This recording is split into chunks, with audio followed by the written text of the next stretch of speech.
You are now listening to the Someone's Favorite Productions podcast network.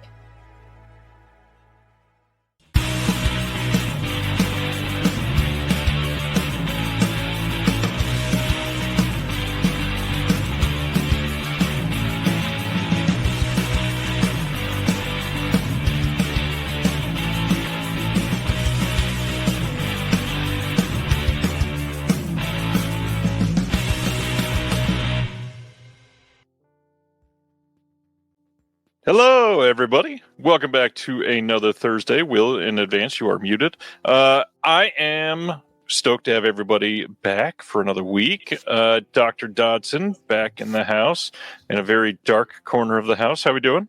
It's the first of the month, so grab your checks and come on. Lots of people excited. Yeah, well, I am broadcasting just barely from southwestern Virginia, where I grew up. Bland County, population about 6,000. Beautiful. Our property is surrounded on three sides by national forest. As you can see behind me, I don't know if it's bright enough. Let me briefly flood the room with light. Behind me is my mother's doll case. Not creepy at all. Not worried. Not a big deal. I have come to visit my 75-year-old parents and help them with some physical labor. I have been sedentary too long. Today I mowed a 3.5-acre field with a tractor and bush hog.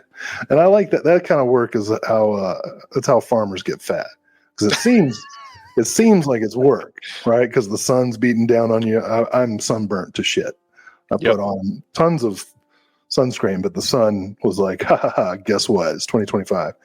And you feel like it's a lot of work because you get tired, but you're just sitting on your ass and listening to a podcast, All of our farmer listeners are going to be pissed that you're saying this. No, man, I did some real work too. I dug some holes and picked up heavy things and moved them from one place to another. That's really most of farming. Yep. Moving shit around. Sometimes literally. Yeah. I did not do that, thankfully. Although I did find some bear scat on the porch this morning. On the porch. Well, the bear, you know what's happened. See, I'm in an area where we used to have a holiday when I was growing up in school. First day of deer season was a holiday because nobody was going to come to school anyway. Everybody went out hunting. Right. You know what I mean? And this is what the Second Amendment's really for two things. I don't want to get political. The Second Amendment is for hunting for food and overthrowing the government. That's what it was written for. That's what it says. That's the text. Well, I'll tell you what has done in this area. We're totally overpopulated with deer and bear now. You know why? Video games. Ain't nobody hunting anymore. They're just sitting on their ass playing Call of Duty or whatever, starving to death because, well, they're about to lose their food stamps. Jesus Christ. So that's how I'm doing. How you been, buddy? We are not even 5 minutes into the stream, and we've already talked about the big, beautiful, shitty bill and the Second Amendment, and I love you so much for it. It's the 4th of July, baby. Celebrate losing food stamps. I'm all right. It's been a depressing week for both of us. We both had a lot of shit going on. Today, specifically, trying to edit the visual essay that I'm in the throes of right now was not the best mindset to be in. Well, it's turning out great. I like it. I'm so glad you think so. It's been a tough week. There's been a lot of stuff going on. My kids had some stuff at thankfully summer school is over as of yesterday, but man, this summer has been rough for him. Had some issues with his teacher and a couple friends, but some other people here are very happy to see you. Josephine wants to know if you've seen an Inn in Tokyo, The Junkman, Buffalo 66, Ask a Policeman, Two Timid Souls, and Targets. Targets, of course. And I remember I have seen Buffalo 66 a long time ago on VHS. I need to watch that again. I kind of need to give that guy another chance. The critics tore him apart after that BJ movie. Right. And but I gotta give him time. Oh, and you know what? I can't believe how selfish. Rest in peace, Michael Madsen. Yes, absolutely. How about that? Seems quite young for him to go. Kind of hit hard today. Yeah, me and several people in this community are thinking about that right about now. And then I don't know how many people paid attention, but Michael Madsen and very similarly last named John Madden both passed today. Is that the football game? The video Yeah, game? the guy that all he did was invent a football game. Yes. Nah, I know who that is. I'm just kidding. There's my mama's walking by in the background. Let me tell you, I got a good mama. I'm pretty lucky. I was waiting to hear any word from over there. She's very polite. It's been a hell of a month since you've last been here. What have you been checking out that you want to talk about? What was the last thing we talked about? Oh my gosh. To quote Busta Rhymes. Movies. You talking about movies I've seen? Sure. Or, just cool people walking down the street or something. I got a lot to talk about. Let me tell you, this month has been all about taking the first steps towards thinking about making changes to improve mental health. Like, I am Mr. Coping right now. I actually had a great idea for a destination therapy resort called the Copacabana. Right? The crowd gets it. The crowd's into it. I'm laughing because I read something that somebody in the Discord posted that Michael or John Madden died. Yeah, he died years ago, and I just didn't even go in there to read that. I was going to say, it seemed like that one. Well, you know what? I still miss him. Anyways, Copacabana. Yes, that is a very funny joke. Mental health, it's important. You can't really do anything without the right mindset. Let's see. What did I watch? Okay, so people are probably going to beat me up in the chat. I hope so. But my lovely wife and I attempted a date. Jack Kane's funny. My wife and I attempted a date in which we went to see, and I had coupons for free tickets, and it was my last set of coupons I used on this movie. And we went to see Dangerous Animals, and I wanted to like it so much. And she did too. She walked out about 40 minutes in. I made it about 50. I've walked out of 3 movies in my life, and this is now the third one. Made it 55 minutes in. Maybe the last 30 minutes are unbelievable. Somebody can tell me if it is. But the character development, such as it was, just I was losing it. I was like, these people just couldn't take it. So I did not finish Dangerous Animals. I did watch several good movies, though. I saw a couple of Jack Arnold movies. I saw the 3D film The Glass Web from 1953, which I highly recommend. It's a whodunit noir film, complete with femme fatale, but set at a television station that is producing a true crime show. So there's all kinds of meta stuff. Great. 1959, Audie Murphy, saw No Name on the Bullet. And let me tell you, as I've gotten older, we've talked about this a little bit. The older I get, the more I pay attention to runtime before I start a movie. Well, this movie said 77 minutes, and I was like, you're going on. And it was beautifully written, a philosophical Western about an assassin who gets into debates with a doctor, a physician. They even play chess together. It has to be a reference to Seventh Seal, which had come out 2 years earlier. Right.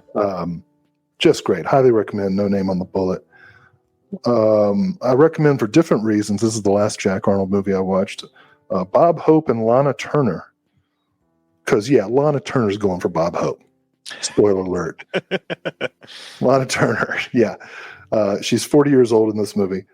I don't care. She ain't going for Bob Hope. who, by the way, had to use cue cards, couldn't even memorize his line. Movie's called Bachelor in Paradise. He plays essentially a cross between Louis Theroux and Andrew Tate. This is Bob Hope's character in the movie. He's a travel writer, and he writes about the anthropology of romantic relationships in different cultures, if you know what I mean. And he gets into some tax trouble, so he has to come live in a suburb, this new thing called a suburb that was just starting to get built in 1961. And he observes the ecology of suburban housewives, and hilarity ensues. Dustin Putman points out that Dangerous Animals character development pales in comparison to any Jim Wynorski movie, to which I will again reply, if a movie does what it's telling you it's going to do, it's a good movie. And if it doesn't, it ain't. So what else did I watch?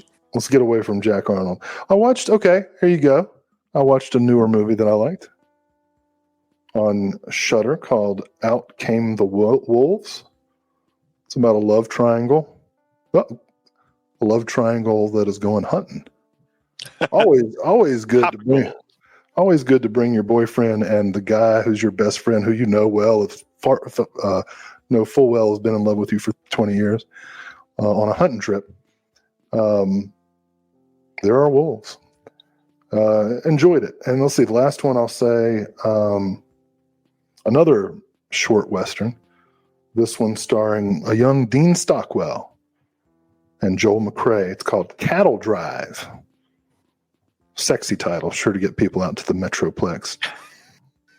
It's about this spoiled little rich kid whose railroad baron father spoils him, as I said. Well, he neglects him, really. Right? You got to feel bad for the spoiled little rich kids. Their parents don't love them. Yep. And he gets separated from his train and lost in the wilderness, and he gets picked up by some cattle drivers and has to learn how to be a man. Beautiful date night movie. It's good. Watch the TV show. Watch The Newsroom. I've been thinking about the changes to news media over the last decade and a half, so I decided to watch The Newsroom. Don't recommend it. It's an Aaron Sorkin show. I was interested in it because it's about like the last real news, like hard news program, cable news program, as it fought its losing battle against the internet and TikTok and whatever. And if it had focused on the news stuff, I probably would have liked it. But every character was so loathsome and pompous. And all it was about all of them hooking up. And like, I give a shit about that, you know. Olivia Munn was pretty good in it. I liked her character, who was less frivolous than everybody else. Which is funny. She was just in speaking of news, the news that I get on my algorithm. Olivia Munn says a director on The Newsroom tried to blacklist her and failed. That's the only news I learned today. Amazing. I'm so glad these all go together. Yeah, I went on and on and on. How about you? What you been looking at? Very different things than yourself. This last weekend went to the theater to see a couple movies. Took the wife to see F1, the movie. Happened to show up at the theater, and Mr. and Mrs. KB Loves Movies was sitting right in front of us, completely unplanned, so that was nice. Brad Pitt starring movie that's been in the works for quite some time. Didn't love it. Not necessarily my style of movie, but definitely wanted to see it. I think in my Letterboxd review, I called it the equivalent of cinematic mayonnaise. Ew. Yeah. There's some shots that are like really well put together, and there's one scene in particular that I would love to see. Like, I hope they have a big featurette on the disc about it, because I'd love to borrow it from somebody because I ain't buying it, but see what they did to film this shot, because it was kind of incredible. I was like, the guy's like actually dead, right? With the way they were filming this. But yeah, the film itself, just not really that great in my opinion. I considered it quite bland. The other thing, though, was leagues worse than that, and that was Megan 2.0. Saw the first one. I liked it enough. I didn't think it was necessarily a terrible movie, but man, Megan 2.0 was something else. Completely. Go ahead. That was the one subtitled, "This one's for you, Queens." Basically, it had the most telegraphed villain in the entire history of cinema, maybe. And I completely just wanted to. I'm not like you. I've not walked out of 3 films ever. This is one that I probably should have walked out of. But I'm getting my money's worth, even though it was A-list and technically cost me nothing that day. I do not recommend Megan 2.0. I know a lot of people love it, and I'm not against the whole plot, like tone change, because this is going for like a Terminator 2 versus Terminator horror versus sci-fi action type of change, I guess. Just not my thing. And then it bombed entirely. It's like something that really shocked Blumhouse, which is hilarious to me because the movie's not great. I saw a thing where Jason Blum was talking about the reasons he felt like it bombed. But the whole bombing. I'm sorry to interrupt your. Oh, you're good. I'm gonna let you finish. But the whole concept of bombing is so artificial, and it really weirds me out that like NPR reports on box office. Like, what does that mean to the average moviegoer? Like, because of the blockbuster model started by Jaws and Star Wars, right? A successful movie is one that makes a shit ton of money on its first weekend, and if it doesn't, then it's a failure. Unless, right? It's like a micro budgeted movie that like slow burns, like Terrify, or in a what was that slasher movie that you hated? In a Violent Nature. Oh, I saw that too this month. Yeah, it was all right. Been doing a lot of walking. He's in shape. That's how they catch you. But it's so illusory, and it ends up destroying entire like companies and filmmakers' careers when it's completely meaningless. Let a movie air out for a couple weeks, for God's sake. You gave Thunderbolts 6 months to make its movie back. It's money still back. playing in my local theater. It's yeah, crazy. Give Megan 2.0 time to shine. Or don't. That's fine with me. Pride. Well, I guess Pride Month is over. What are we in now? Patriotism Month. Fuck all y'all. This month is for me. Speaking of patriotism, one that we watched this week all together in the Discord as a Patreon, we all came together and watched The Swimmer with Burt Lancaster. Yeah. A very existential film. Enjoyed watching it quite a bit with the crowd. There was a lot to discuss. Lots of oh boy, were they making this and thinking this wasn't creepy moments in this movie? But really, man, the end of this movie hits hard and honestly kind of pairs well with what I watched last week, which was Pixar's Elio. Just two movies combined together, really deep in the idea of loneliness, and they hit hard for sure. And everybody's talking smack about Elio too. Give the daggone cartoon a chance. It's very good. Elio was quite good. And then capped off my week last night with the brand new 2025 movie. For some reason, I thought this was last year, but One of Them Days. This is streaming on Netflix right now. This is a modern comedy with Keke Palmer and SZA, who have just the absolute best chemistry together. This movie is hilarious, and specifically there is a scene in a blood donating clinic, and holy shit, that scene got me so much. If you have not seen it, everybody should probably see One of Them Days. It is so damn good, quite fun, and really just good comedy. Nice to see something. Not a lot of comedies hit nowadays. Is SZA the one with the wig over her face? No, that is Sia. I don't know. What does SZA sing?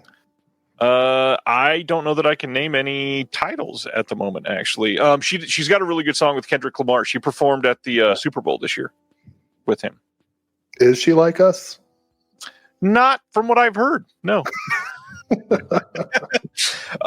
You are not at home right now. You have any pickups to share?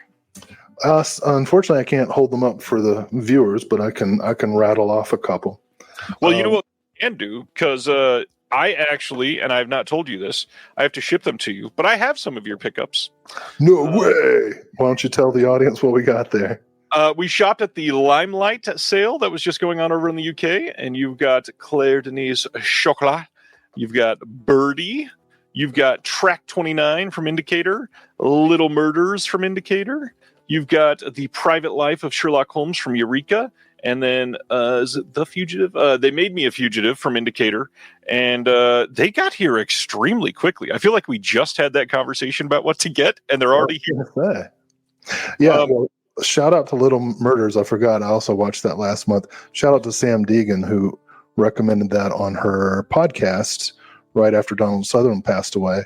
I saw it on YouTube, didn't realize that there had been a physical release, and there it was when the sale hit.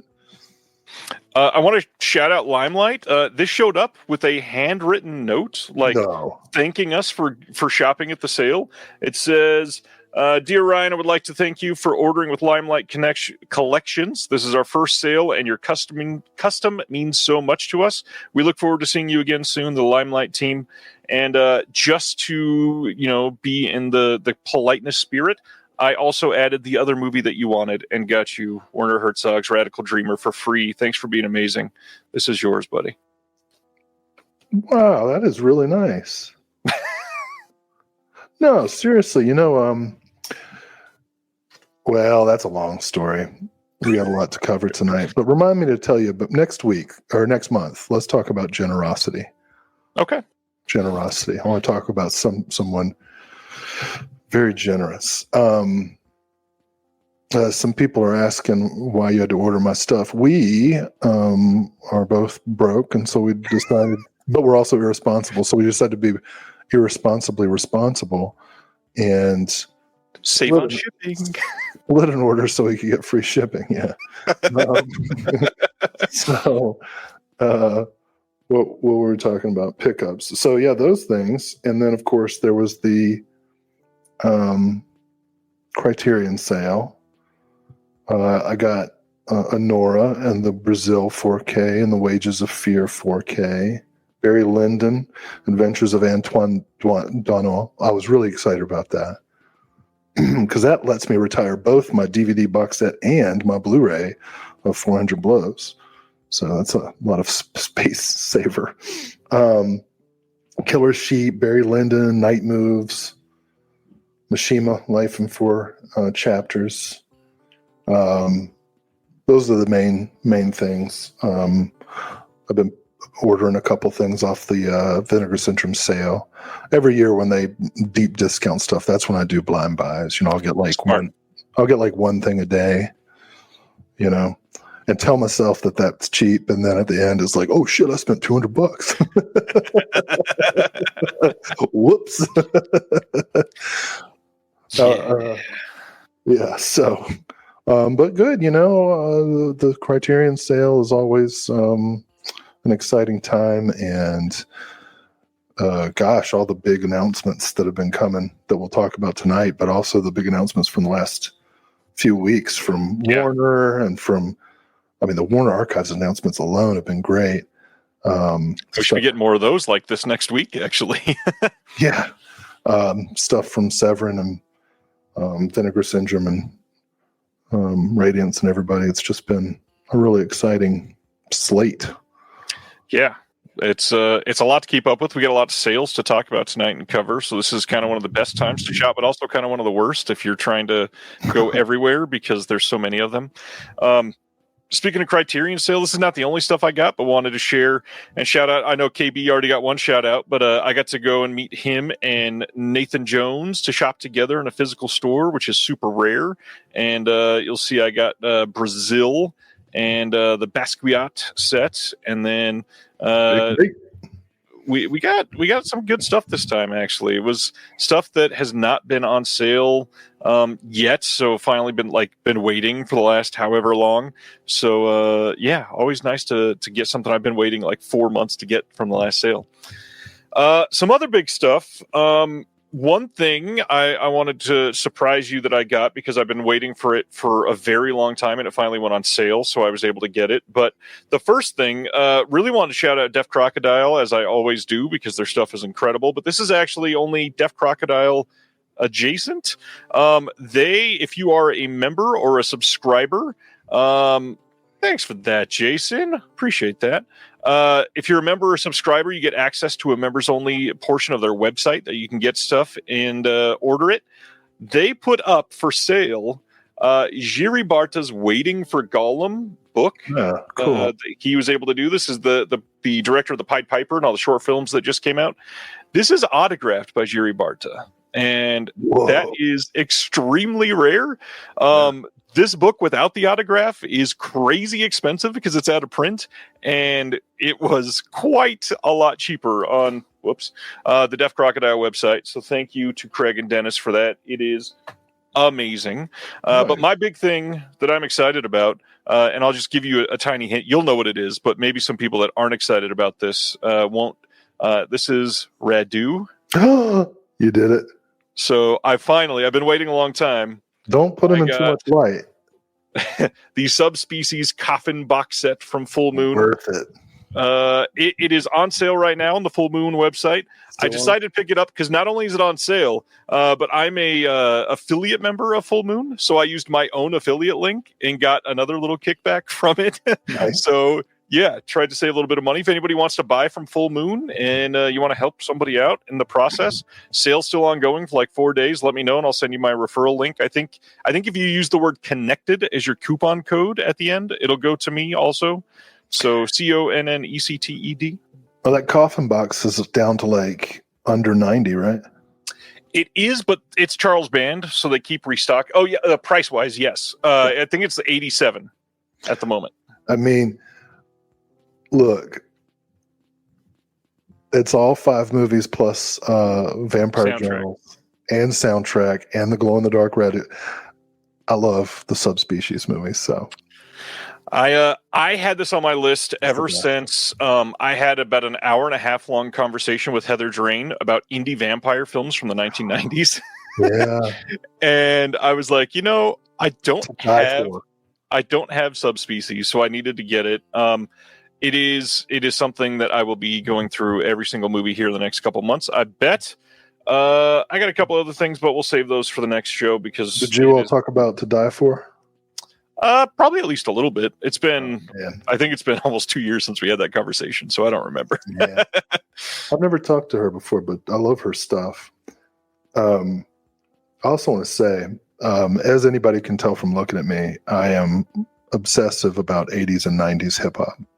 It's true. But I have to admit, I don't know shit about what's going on now. I heard the Kendrick Lamar song for the first time last week. The one where he says Drake is a pedophile. Yep. And it was okay.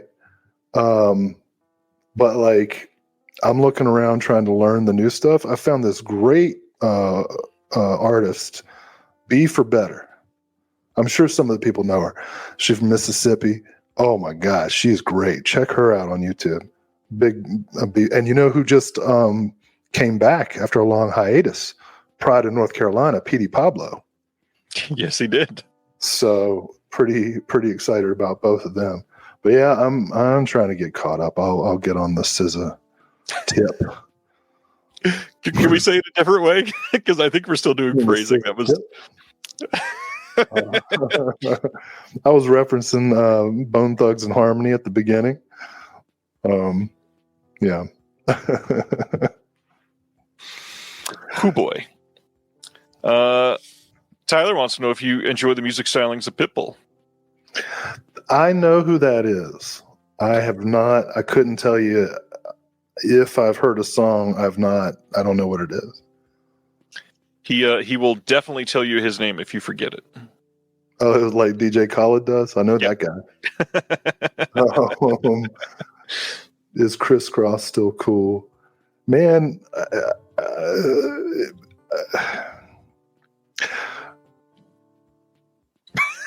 Are you okay? I feel like 90s hip hop was like 1930s MGM for child stars.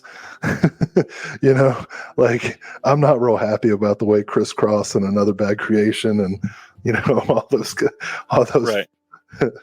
Trayvon Campbell, Trayvon Campbell, no, Tevin Campbell, people like that got treated. So I'm not going to make fun of Crisscross, but the backward pants were like, geez, come on. Yeah, that jump song was tight though. It's true. The miggity Mac Daddy or something. Anything else from the last month you wanna chat up before we get into it, sir? Nothing the viewers want to hear about. Well, there's a couple things they'd probably love to hear about, but nothing that we can talk about on that front yet. Yeah, we'll see what happens. I read, we won't get into politics or stuff, but I'm hopeful. I'm trying to stay optimistic. Hey, did you see? Just trying to think. What can I talk about? What am I allowed to say? What am I allowed to talk about? You tell me, dear listeners. What would you like to hear us discuss? I'm hopeful, especially after some things I've seen online in the last week, that next time you're on, we're going to be able to talk about our biggest project yet, probably. Finally. Can we talk about anything? Oh, Ironheart. Ironheart's out on Disney Plus. I have no idea what that is. She's Riri from Marvel. She's the new she's like an Iron Man or something. I don't know. I think we talked about Gatorbait last time, Jason. Yeah. But you want to talk about Gatorbait? You know what? Coming soon. For everybody that has not had a lot of time to hear you talk about it, how about maybe your favorite personal interaction with Joe Bob Briggs so far? Because you've spent time like driving to your house with him in your car. You've spent time at your house with him. You've helped like run his table for him at an event. I haven't run the table, but I'm that should be happening. Oh, well, yeah. We're going to, I can say this, right? Yeah. John Daly and I are going to Nashville to interview him at a performance of How Redneck Saved Hollywood. And I'm really excited about that in-person interview. And we'll tell you what it's for soon after it's finished, I hope. I can't really share. I asked him, I did take the chance to ask him about some of his non-Joe Bob writing. And, he talked about it a little bit, but didn't get too far into it because he didn't know what I'm going to do with it, because he was a journalist. He wrote about politics and social issues and stuff. So, he's just a very gracious guy and actually pays attention to what people are saying to him, and it was really cool. Yeah. Sorry, I know I didn't go in any like fun story direction, but hopefully I'll have a fun story here at the next episode that I do in August. Well, no, I guess I can't talk about that yet either. I don't know. You're the guy who's in charge of this stuff. I mean, there's so much that I want to be able to say. I will tease publicly since I already said it in the Discord. But we just had in one day, Will and I signed our first contract with the studio. And then later that day, hold on. Later that day, had a virtual conversation with a horror master that Will worships with every being that he is, and I have loved for decades. And part of that you will see soon on my channel, and the other part of that you'll see when we can discuss it. Yeah, let's move on. You don't want to keep hyping that up? Come on. No, I mean, once we can say what it is, we can share it. But now it just sounds like we're kissing each other's ass. Well, I am. I love you. Well, Excuse me, I love you. I'm not saying I don't enjoy it. No, I just I am very superstitious. Corinne said, "Is it Jason Blumhouse?" I'm just very superstitious. Oh, it's really funny. So I want to make sure stuff is happening, and then we can get into it. But this is so much better than the rest of the day has been already. It is true. We did sign a contract for a piece that we did for an actual studio, and that interview, which you'll be able to talk about, I guess, here in a few weeks, was hilarious and unbelievable. So it's going to be, I think, my third most difficult interview I've ever done to edit. I think you should just put up the raw footage. Maybe I'll put up the raw for the Patreon. It's great. Those goddamn dogs were so. Rafa's here again tonight. Says, do you know Arrow Video and Second Sight Films in the UK? Yes, we both love them. Will, you got a favorite Arrow or Second Sight you want to shout out? Oh, indubitably. Well, I mean, Second Sight did that great Texas Chainsaw Massacre set. Yeah. Arrow UK, as Ryan informed me last month, puts out better 4Ks than Criterion every single time. Pretty much. If you choose between the two, that's the way to go. I can't remember what's my favorite thing from Arrow UK, because I don't really separate the US and UK releases on my shelf, so I don't pay attention. But I got a ton. Like, I've got a whole, I'd say I have about 400 Arrow releases, mixed of UK and US. Shouting out very specific Arrow UK releases, I am so stoked that they put out Shock Treatment, and we have not got that in the US. So that's a big one. Yeah. I don't think that's in print, so I'm sorry if you don't have it. I should not have said that. Hey, let's go to our announcements, because it's already almost 40 minutes in. As we already discussed, the Criterion half-off sale is happening now, and it's a really good sale this time.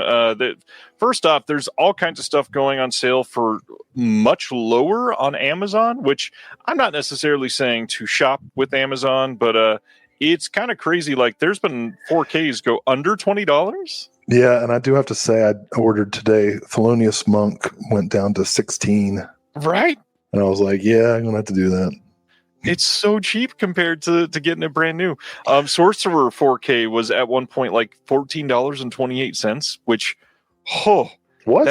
It was for like 8 minutes. I posted it in my Instagram story to try to get as many people as I could on it, and everybody, like 8 seconds after it posted, was like, "It's gone, you idiot!" and something. Yeah, I got lambasted after posting that, just so everybody knows. And see, that's why socialism can't work. You know what I mean? There's limited quantities of good things, and they should go to the people who deserve them. That's right, the wealthy elite. I'm coming out pro-wealthy elite. During Patriotism Month, William, come on. Hey, that's what this country has become. Oh, jeez. Some would say it's what it was always about, but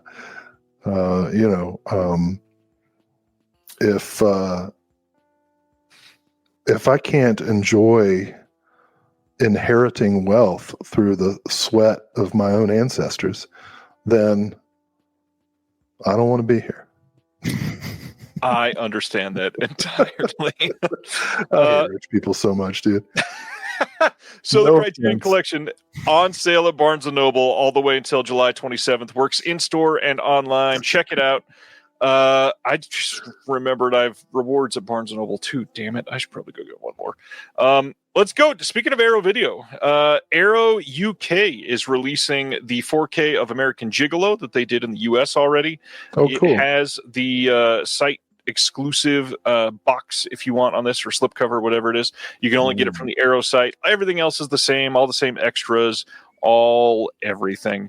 The next one, September 1st on Blu-ray only in the UK. We are getting Deadstream on Blu-ray. This is a Shudder title as part of that Shudder deal that we announced with them a few months ago. I love Deadstream. Have you seen Deadstream, Will? That's the guy. Yeah, I did see that. It was okay. Yeah. Yeah, it's pretty decent. This one's got a bunch of the archival extras. There's a new introduction by the director, I believe, and his wife. This was recorded exclusively for Arrow Video. What else? Why are we laughing at me? The director and his wife. Did she have a role in the movie? Was she? I'm not sure, actually. I honestly don't know. Like, hey, my wife's here. Can you? She's hanging out. I'm sure she had a role. Silent Mandible wants to know, it's only UK, but is it region free? Probably not, actually. Because there's a US release, it probably is not region free. You know who I like? The reason I thought of this is because of one of their last studio albums was called UK Jive, and it's great. But the Kinks, the Kinks. Yeah, I've heard of them. I've got to hose myself. Get past the "You Really Got Me" stuff, and get into their later career. It's all these great concept albums about class issues and culture. And one of their last great albums, which came out in the late '80s, UK Jive, just beautiful. And it's region free.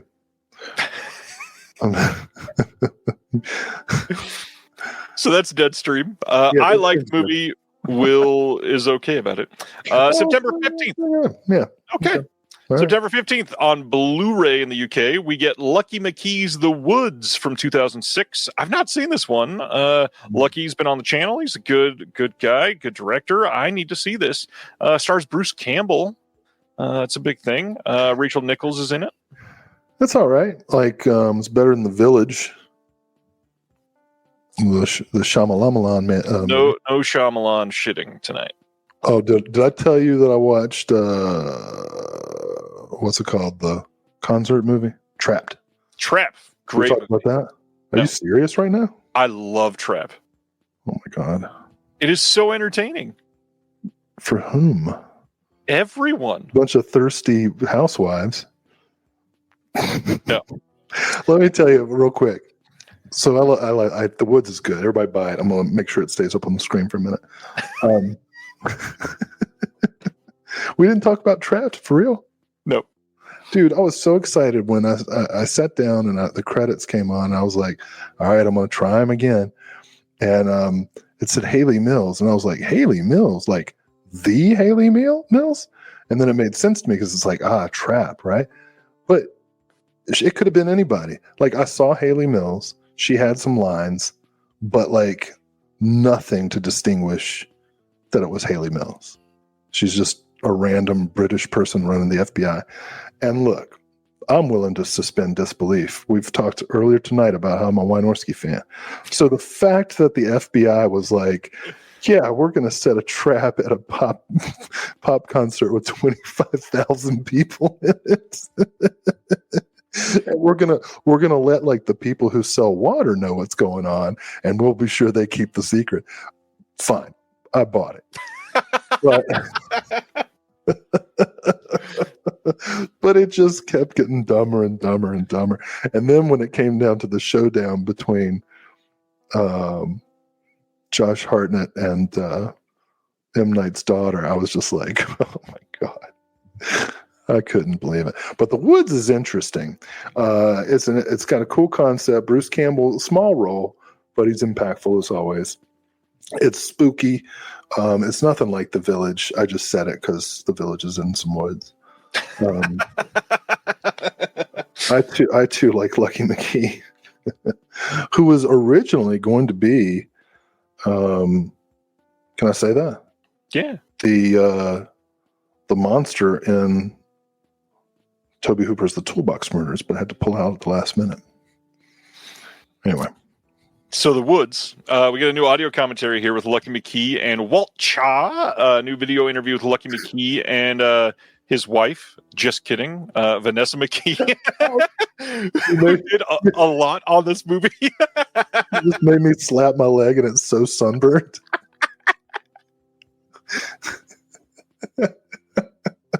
We're going to be here 6 hours tonight, and I love it. Oh, man. There's a brand new video interview with the actress Agnes Bruckner on here. New featurette showcasing Vanessa McKee's original storyboard artwork for the film. Never before seen behind-the-scenes footage from the film set, sourced from Lucky McKee's personal archive. Illustrated collector's booklet with new writing by Walt Shaw and Mia Boffey. Yeah, I think I need to get this, and I'm excited for it because I've not seen it. To quote Wayne, Chaw. Next up is September 16th on Blu-ray in the US and Canada. The Addams Family's Hellbender is coming out. This is from 2021, one that people have wanted for quite some time, thankfully. This is for those that have not seen the Addams Family. They're the ones that did The Deeper You Dig and a handful of other movies. Arrow's given them quite a lot of love over the last few years, so it's nice to see them do this. But Hellbender seems to be most people's favorite release from theirs. This or one other. But yeah, this is pretty cool to see. New audio commentary with Toby Poser, John Adams, Zelda Adams, and Lulu Adams. New visual essay by the filmmaker Jen Handorf. Featurette on the visual effects by a visual effects artist, thankfully. There's new artwork by Beth Morris, who I just had on the show to talk about her art. Nice. And then new writing on the film by Natasha Ball and Kat Hughes. Have you seen Hellbender? No, but I've been on one. No. Yours was a hellish bender. No, call it what you want to, man. Bearded Film Guy likes the artwork. I think we're going to see a very beautifully soft lit Instagram video here before too long. And you know what? I'm going to watch it and probably save it. Save it? That got creepy kind of quick, and I like it. No, well, sometimes I'll, just go through my saved collection because I don't want to. You hear that, Chris? Will saves your videos. Come on, man. September 30th, Arrow's releasing The Good, the Bad, and the Weird on 4K here in the US and Canada. They had already released this in the UK, and thankfully, right after I picked it up, that's when they're releasing it here in the US. Thank you for your service. Yep. Amazing. Nothing new on this, but you might want to pick it up. It's a fun movie. Have you seen The Good, the Bad, and the Weird? Yeah, it's pretty good. Yeah, this is a very fun movie. I used to say, I noticed that I had a tick on this show where I would always say, "Oh, I'm excited. I'm excited about this. I'm excited about that." And now I've noticed I just say, "That's pretty good." I got to find a way to change up my responses. Like a year ago, somebody posted in the comments, "Hey, Ryan, we're going to drink every time you say interesting tonight." And now I try to never say the word in my life. You're saving lives. They're on a hellbender. That is true. But the big one for many people from Arrow for this month, September 29th over in the UK, September 30th here in the US and Canada, Creep Show 2 on 4K. This is pretty much the exact same release that they did a handful of years ago. I think it's been 5 years, actually. The difference is this is only the red cover. I think when they did it before, there was 3 different color options at some point. There was a Canadian cover, and then the red cover, and I think there was a site-exclusive purple cover, maybe? Yeah, it's been a while. But, yeah, they had a lot of options for this one. I used to never care about packaging until I met you. And I'm not saying you made it happen. It's just that when I started watching this show and being on it, I noticed that, and really the industry started shifting more towards caring about packaging. Yep. But now, like, I actually pay attention to it, and I'm like, making decisions, right? Different editions. Meanwhile, every now and then I'll just go drop $100 on Warner Archive titles and be delighted. But there's been a couple of like Warner Archive suspicious comments tonight. Is there something I don't know? No, I was about to comment on. We were just talking about Criterion's great deals on Amazon. I don't know if you're paying attention. Like every day, there's been 2 or 3 sneaky Warner Archive deals that have been shocking. Like there was a title this week that was $6.50. Don't tell me that. Crazy prices. All right, I'm going to open a new tab. That's also a reminder to everybody to follow, not just on Instagram, but everywhere else, because Instagram doesn't get any of the deals and all that because you can't click links. So you got to check on Facebook or Threads or Twitter or Blue Sky. I'm everywhere, but those deals, they get really good, and I try to post as soon as I see them. What in the hell? I'm looking at my Warner Archives wish list. Jeez. Let's go to the next title. September 8th over in the UK, September 9th in Canada, the US. Arrow is doing Proof of the Man. Why does that say Proof of the Game? Let's just hide the fact that that's misspelled there. This is from 1977. I need to change that title. This says, when mixed race Johnny Hayward heads from his Harlem home to Tokyo, he becomes the victim of a brutal stabbing in the elevator of a plush hotel hosting a catwalk show by elite fashion designer Kyoko. That same night, Kyoko's son, with her powerful politician husband Yohei, is involved in a fatal hit-and-run accident and flees the country.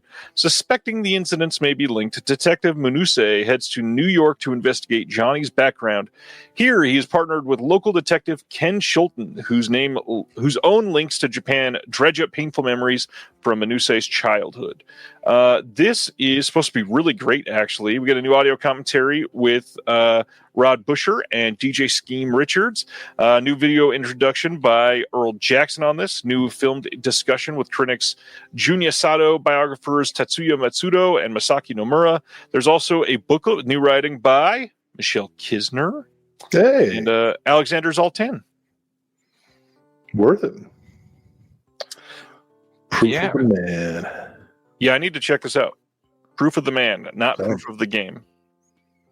Well, you can take the man out of the game, but you can't take the game out of the man. Yeah, that works. Sibner just sent me this deal. I'll post it here in the chat. Will, I think you already got these, but Looney Tunes Collector's Choice Volume 2 is only $11.26 right now. These are the new 4K ones? No, it's just Blu-ray. They're not doing any Looney Tunes on 4K. Oh, all I have is the 6-volume DVD set. These are all new things. They are. Carnation. When I click on the link, it doesn't do anything. Here, I'll send it in the private chat too. And a coupon. If you got a coupon on top of that, Let me tell you something. I like to think of myself as savvy. But the little coupons that Amazon does, they get me every damn time. That's kind of crazy. Rafa wants to know, does Arrow Video still release Blu-ray steelbooks? Did not hear any news about this since 2021. They've released a couple since then, but not really any in like large numbers at all. So probably either getting away from it entirely or just very rarely. All right, I think that is going to be our last Arrow title with this one, and that is September 1st in the UK, September 2nd North America. We got a 4K of Lost in Space from 1998. This is why Shout was only able to do Blu-ray, because Arrow had the 4K rights coming. Woohoo! They definitely one-upped them. That fucking movie. Excuse me. I didn't realize my mic was on. Way to play it off. We got some new interviews here for those that love the movie. There is a booklet here with writing by Neil Sinyard, articles from the American cinematographer, and an excerpt from the original production notes. Do you hate Lost in Space, Will? Nah, it's fine. Who's talking about Desperado? Well, Desperado came out in a steelbook last year. Oh, I see. I used to be in this band, and my bandmate did this incredible impression of Tom Waits singing the Eagles' Desperado. It's one of the funniest things I've ever seen. I wish I could recreate it. Well, anyhow, Lost in Space. Oh, I remember that came out when I was working in a video store in my youth, and it was one of the titles that the studio was trying to push. So we had like a whole wall of Lost in Space. Ironically, no way you could lose lose where it was, your location. Right. It was just bland, and with, I guess it's the CGI of the time, but it felt like one of those movies that was just focus group to death or producer noted to death. So maybe if I saw it again now on 4K, I'd be like, wow, this isn't dangerous at all, Will Robinson. Tom says really likes the Lost in Space artwork. The movie, not so much. Lived for the TV series as a kid. You get it for the packaging. And that makes perfect sense, Tom. Jim says, also love the TV series, absolutely hate the movie. Yeah, that is about what I heard from everybody. All right. You know what movie I'd like to make adapted from a TV series? I'd like to make Gilligan's Island. I could see that. I could see that doing good, actually. Like today, and like add some. I'd put them on one of those islands that's about to go under because of climate change. So like, there's a. They can't just live in paradise, right? Like the first half, there's some paradise stuff, and then they realize, oh shit, we're maybe like a year away from drowning. We got to figure this out. I am a terrible person because I was so waiting for you to say. And so they go around like the crest of this hill and they realize it's Epstein's Island. And damn, dude. Anyways, let's get away from Arrow Video. Speaking of great movies, Megan 2.0 is getting a 4K steelbook from Universal. You can pre-order this now, and it will come out eventually. I think it came out already. Whoa! We'll love this movie. September 8th on 4K. Vertigo releasing over in the UK is putting out Dangerous Animals from this year. We get Alamo PSA, Meet Jai Courtney, and then Tucker's Experience, Meet the Animal. I gotta be honest, I didn't say much earlier. I really liked Dangerous Animals. I think it's a lot of fun. Why don't you do a Discord watch along, and I'll come in for the last 30 minutes just to see what I missed. Yeah, we could probably do that. Speaking of packaging and Warner Archive, they've announced that lots of their pre-orders for High Society are going out without slipcovers, and so many people think it's the end of the world. If yours was missing one, you can get one by sending an email to discservices@alliedvon.com and let them know that you need one and give them your address. They will ship you one folded in a bubble mailer, not a box, so be prepared. You might not even get it alive. Weird word. But the weird thing here is they're not requesting proof of purchase from anybody. So you just free slipcovers. everybody spam Order Archive. Order Archive is going to go bankrupt from sending free slipcovers to everybody. They're like 4.3 million people requested these. We sold 18 of them. This is like the Oppenheimer of the vault. It's selling so well. Reggie wanted to request that Timothy Chalamet plays Gilligan in your version of the film. Oh yeah, I was already thinking Willem Dafoe for the skipper. I thought you were going to say for Gilligan. No, I'm going to give this some grit. Oh man! And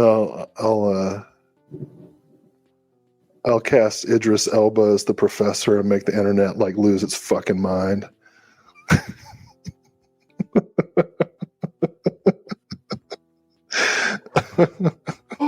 All right, let's go to the next one. Coming soon on Blu-ray from Kino Lorber is Malfeasance, 4 films by Yves Boisset. We got Angel's Leap from 1971, Mad Enough to Kill from 1975, The Woman Cop from 1980, and Rise Up Spy from 1982. Do you know anything about these French films? I do not. I'm sorry, I was still laughing. And then I saw Sydney Sweeney as Ginger and was like, yeah, actually, that tracks.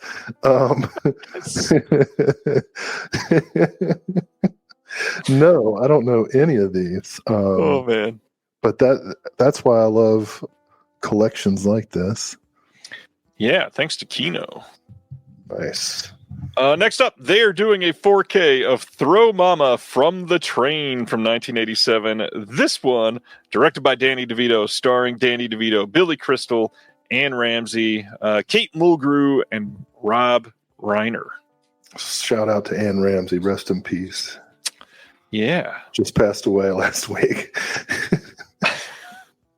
I love Danny DeVito. I love so much that he just went to the season premiere, the 17th season of It's Always Sunny in Philadelphia, red carpet event, and he was wearing Crocs.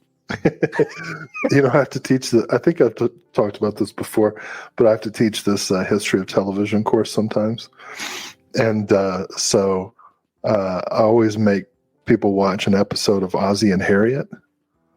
When we're talking about the beginnings of the sitcom in the 50s and like the sort of suburban locale and the form of the sitcom being developed. And after they like managed to grit their teeth through the excruciating experience as Gen Alphas watching Ozzie and Harriet, I point out that it until recently was the longest running live action sitcom of all time until it was beaten by, and then I see if anybody can guess, it was Always Sunny in Philadelphia, which I think is such an appropriate 17 seasons. Yeah. Not as many episodes though. No, not even close. So it's an asterisk, I'm afraid. What's up, Kubrick lover? Hey, you want to know something funny? No. I've never seen Throw Mama from the Train. You know, I have not either. And I forgot that Danny DeVito directed this. I probably would have checked it out earlier if I remembered that.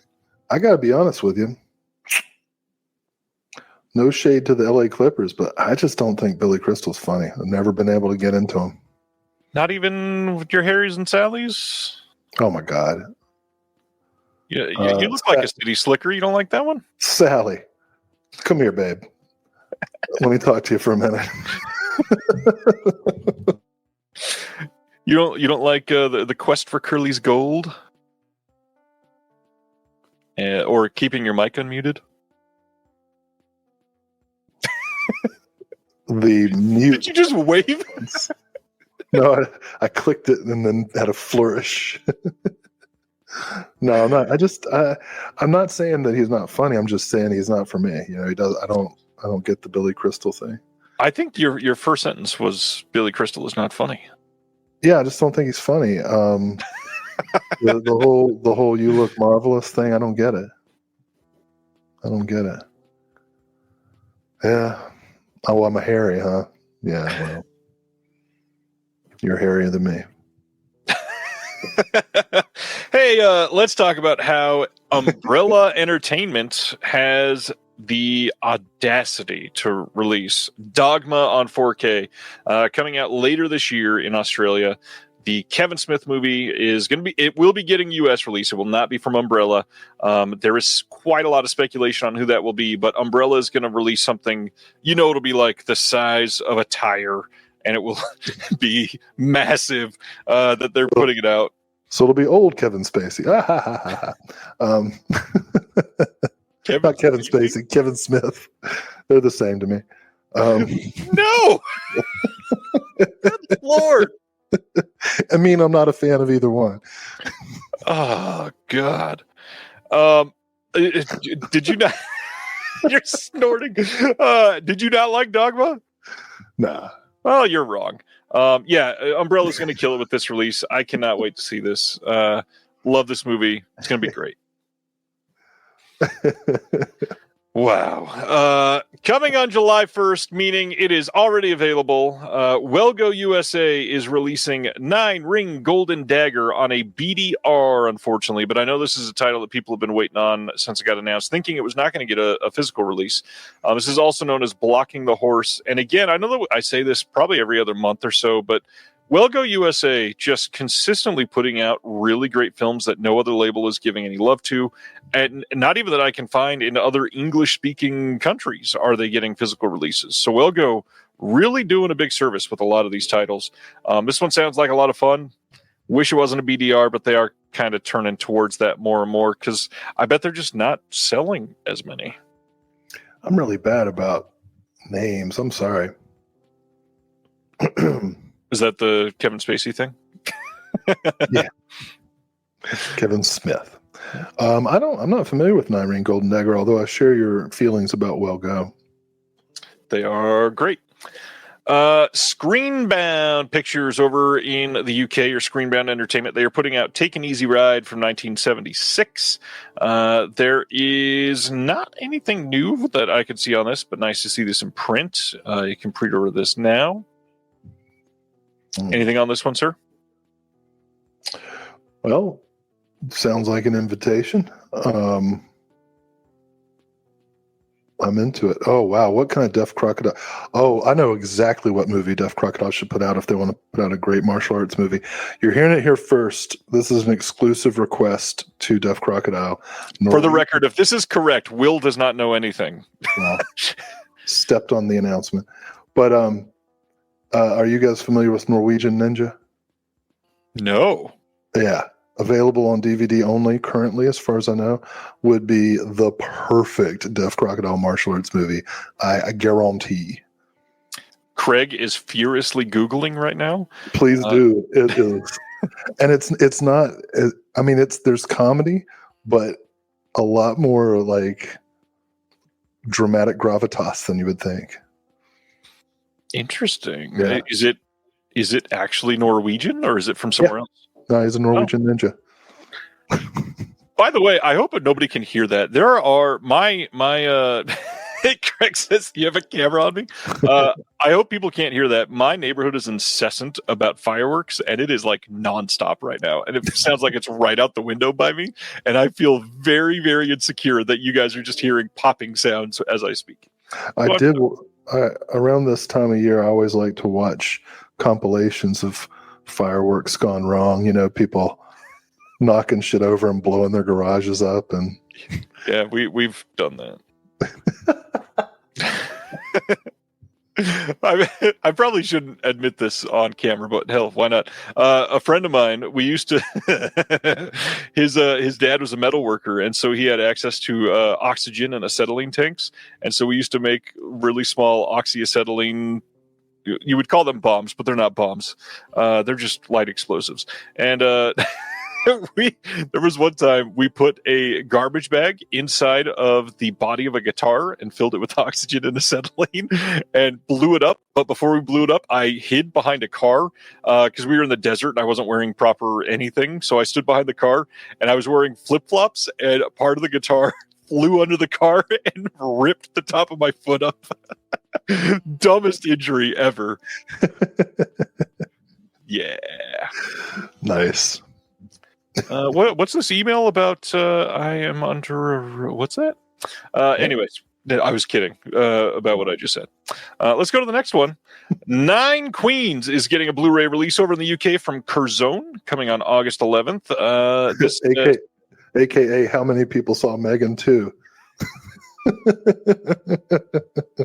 This says, set in Buenos Aires over the course of 24 hours, Nine Queens is a taut, highly seductive heist thriller in which nothing is as it seems and where no one can be trusted. A naive young con artist teams up with an enigmatic, experienced master criminal for what could be the crime to end all crimes. This gets a behind-the-scenes featurette, TV spot, theatrical trailer. It's a Spanish film, and I have heard this is great.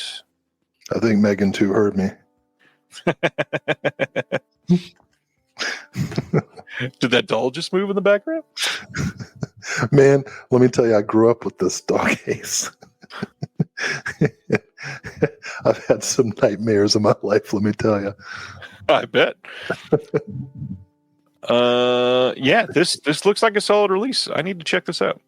I saw a thumbs down in the chat, but I'm not familiar with it, so I don't know. Saw a thumbs down.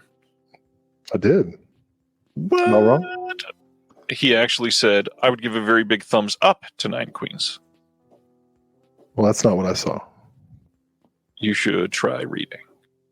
You should try talking about Brindle Lee. All right, let's go to the next one. September 5th on Blu-ray in the U.S. from Mercury Studios, we get Brenda Lee rocking around, the story behind the iconic singer. This is a brand new documentary that has been compiled. Brenda Lee is the one that got famous doing Rocking Around the Christmas Tree. Lots of cool stuff coming on here. I am loving that we're getting more and more of these music documentaries lately. Have you been checking any of those out, Will? Oh yeah. No. Yeah, nope. I don't know what you're talking. What ones?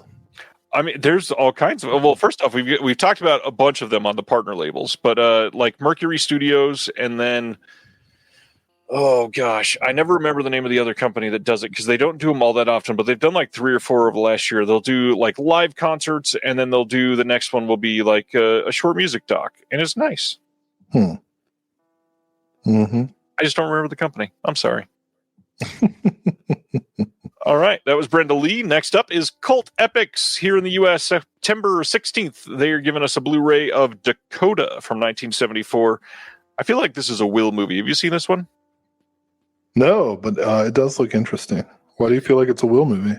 It's Dutch. I'm not Dutch. I know. I just wanted to see your reaction to me saying that.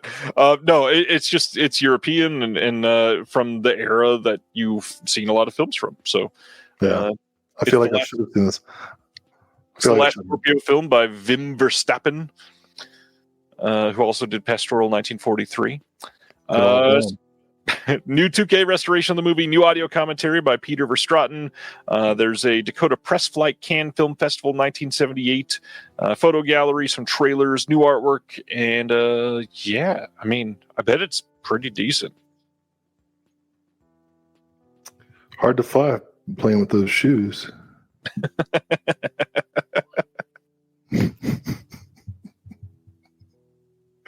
For some reason, I was not expecting a clog follow-up to that. You're going to get an email about how... Would not be the first time, literally. All right, August 19th on Blu-ray in the U.S. from Sony, The Boys Season 4. I've not watched any of The Boys. Have you? I've seen it all. I have. I'm kind of surprised. Well, you know, I'm a Supernatural guy.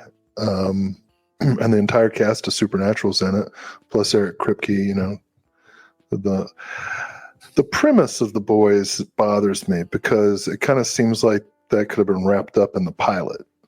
It's a bunch of bumbling, like regular dudes, constantly in positions where any of the metahumans could just kill them, and somehow they don't. For 4 seasons and counting, plus a spinoff. Oh boy. And yet it's entertaining. You know, it's like it makes me wish that Supernatural had been able to be on a streaming service like this with no network censorship or like the constraints of an episodic, like standalone episodic structures. I don't know. Like when season 5 comes out, I'm going to watch it. I'm kind of invested in whatever the hell story they're trying to tell at this point. I didn't know there was going to be more. I thought they were done. All right. No, I think they're, I mean, they're pretty, they're not subtle parallels and references to contemporary issues, shall we say. You know, look, Carl Urban, I think we can all agree, is a sexy man. And Dredd is great.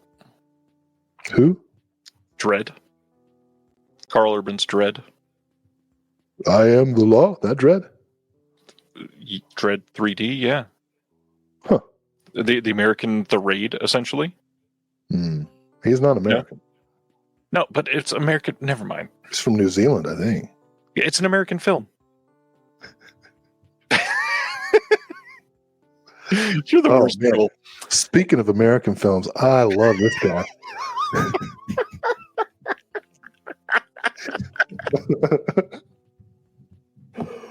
Oh my gosh. August 4th on Blu-ray in the UK, not America. Studio Canal UK is putting out, as part of their Vintage Classics line, Two-Way Stretch from 1960 starring Peter Sellers, classic American here. He can play anything. He can. He is a stretch of an actor. We've got new Peter Sellers Criminally Good featurette, new two-way stretch, Sellers on the Inside featurette, audio commentary by authors and comedy historians Jim Ross and Robert Ross, a BTS Stills Gallery, and more.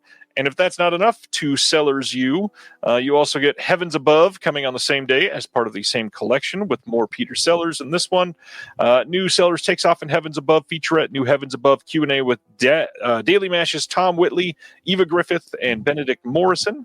New Heavens Above, The Mask Behind the Mask. And I have never seen either of these, and I need to. I'll tell you my first encounter with Peter Sellers. Spoiler alert, he's funny. When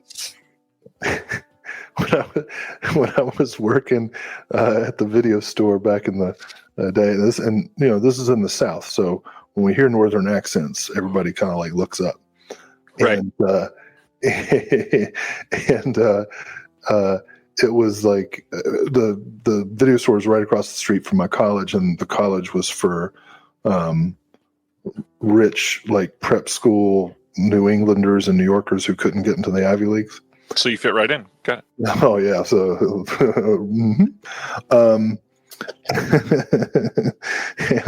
and so I hear this, like, what is it? Long Island, or I don't know the difference. Brooklyn, but like Brooklyn in the 90s, not like now. This guy, and he looked like the Don't Squeeze the Charmin guy. You know what I'm talking about? Those I do. Commercials. Or maybe no, it's the Dunkin' Donuts guy. Isn't that the same guy? Time to make the donuts. Mm-hmm. Well, anyway. So he's got this, I guess it's his daughter or whatever, and she's wearing some kind of like outfit that's been sewn together from various like thrift store finds, and got like these awful 90s white people perversions of dreadlocks, that kids from prep school come to college and be like, I'm going to be a weed dealer. I like Bob Marley, and they'll give themselves fucking dreadlocks or whatever. And anyway, I guess she was trying to rent some movie, and her dad is like, you think that's comedy? Let me show you something. Pink Panther, Peter Sellers, that's comedy. And I had never heard of Peter Sellers at that time, so I rented the Pink Panther, and that shit is so funny. I have never heard you do a 1997 Brooklyn, and that was amazing.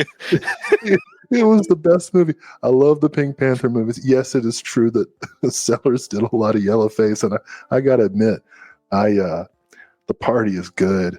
It's really hard to deal with the party where he plays an Indian, but it's really funny. His British comedies hopefully will be a little less problematic to watch. But probably not. Next up, we got two titles from along. We're not even to Vinegar Syndrome yet. We're not even at Shout Factory, William. Well, luckily they pulled the switcheroo on you. Yes, they did. We'll talk about that for sure. Coming in early fall this year, Oscilloscope is releasing on Blu-ray and DVD. I tried to practice this beforehand. Let me see if I can get this right. Volcanizadora. That's probably not how you say this. It's from 2024. Great art on this one by Seek and Speak, says Sam Smith. Thanks, Sams. Two friends trudge through a Michigan forest with the intention of following through on a disturbing pact. Once their plan goes shockingly awry, the haunting consequences of their failure can't stay hidden for long. Got some good extras on this. Got a commentary, behind the scenes doc, deleted scenes, a short film, and a trailer. I've actually heard this one's pretty good. Oscilloscope, just like random people will never see these types of movies, and I'm so glad they're doing this. Yep. I was trying to think about how to make a joke about Leonard Nimoy and Pia Zadora, but I couldn't get anything to come together. Never mind. Mine was going to be bad. Dr. Spock conquers the Martians. Dr. Spock. Mr. Spock. Dr. Spock is the guy who tells you how to raise your baby. Next one from Oscilloscope, also coming this fall on Blu-ray and DVD, is The Universal Theory from 2023. The year of 1962, a physics congress in the Alps, an Iranian guest, a mysterious pianist, bizarre cloud formation in the sky, and a booming mystery. I said with a T on the end, not a mysterious penis, Will. Under the Mountain, a quantum mechanic thriller in black and white. There's an audio commentary to trailer on this. Yes. Wow. You know that was what you were going to say. I wasn't going there. Well, let's go to Shout Factory then. So Shout Factory, about 3 weeks ago over on the Blu-ray.com forums, somebody had asked them a question. They were talking about the upcoming slate, like, what are we going to be announcing? You've had some big slates lately, and Shout Factory is like, well, September, we're going to be announcing 25 titles, or the way they said it is like our September releases will be 25 titles. And it just so happened to be that they were about to announce September releases. So, of course, the way they wrote it, everybody under the sun went, oh, so you're on the next announcement day going to be announcing 25 different releases. And people were asking for clarification. They were like, do you mean 25 films? Because Shout Factory does a lot of box sets. And they said, no, 25 single releases, meaning some of those could be box sets, some of those could be steelbooks, some of those could be other things. 25 different releases. Well, this Monday came. They announced titles, and they did not announce 25 of anything. And people are pissed off, and they came out and said, whoa, whoa, whoa. We said in September we're announcing 25 releases. And that's not what they said. It was vague on purpose, and they had like 3 full weeks to correct what everybody was clearly stating, like, hey, we're about to get 25 announcements, let's discuss it. And they never piped in and said anything. They were just kind of letting it go on. So a lot of people felt kind of bait and switched, which I did mention last week. Hey, we're gonna have 25 titles from Shout Factory, so I was also bait and switched. I want to know how many of those people who are mad about the bait and switch wrote to their congressman. Well, as far as I'm aware, Jeremy is not on the Blu-ray.com forums because he may have. When Jeremy never listens to this, which he actually will probably, and then send me a message and say, I did listen, and the congressman says hi. So let's talk about these because these are... yeah. All right. This is not a great slate, but let's get into it. September 16th, an Amazon exclusive 4K steelbook of the most released film ever. That's not scientifically verifiable. That's probably wrong. But Halloween from 1978, this little scene gem is getting a release. That being said, they are Reservoir Philip, 25 titles, meaning 25 art cards. They're putting out Halloween again, and they took a disc out of the set. The standalone 4K release of this had 3 discs. This will only have 2, so not really sure why. But does it still have the little spoke for the third one? With the sign attachment that says "Gotcha." It's like originally a Walmart exclusive. And if that's not enough Halloween for you, Halloween 2 also getting an exclusive 4K steelbook. These are both Amazon exclusives coming out the same day. Don't love the art style on these, and everybody that wants Halloween and Halloween 2 likely has them, and so they're literally just here to make money off of the Halloween fanatics. Well, what about new and emerging film fans? What about Gen Alpha? Gen Alpha is able to access the standard edition 4K release that they already put out. Psych, they don't watch physical. Some of them do. It's a very low percentage. They don't watch anything longer than 30 seconds. Well, let's keep going because I know you want to talk about this one. September 2nd, they're also releasing Salvador from 1986 on 4K. This is the next of their Oliver Stone films. This is only going to include a 4K disc, not a Blu-ray. The Blu-ray The Blu-ray release was previously released by Sandpiper, and that is still in print. So that's why they can't include a Blu-ray on here of the film. There is a Blu-ray of special features, of course. So we got a new 4K restoration from the OCN for the film. We got audio commentary with Oliver Stone on here, and then lots of new extras. Shockingly, new interview with Oliver Stone and James Woods and John Savage and Michael Murphy and John Savage is still alive. Well, no, new interview from 34 years ago. I'm just kidding. Yes, it is a brand new interview. Great. I like him. New interview with Tony Plana, new interview with the costume designer Catherine Morrison, new interview with prosthetic makeup artist Gordon J. Smith, and there's the making of on here, deleted scenes, lots of stuff. If you love this movie, this is getting quite a lot of supplements. The Revolution will be in 4K, apparently. In 4K with James Woods. An actor is a tool. Moving right along. It's always disappointing to find out that an actor that you like some of their performances turns out to be a dick. But like most people turn out to be dicks, so I don't care. True. I'm not going to, talk to him. I'm just going to watch the movie. And the new interview and say, "Man, he looks like a good person."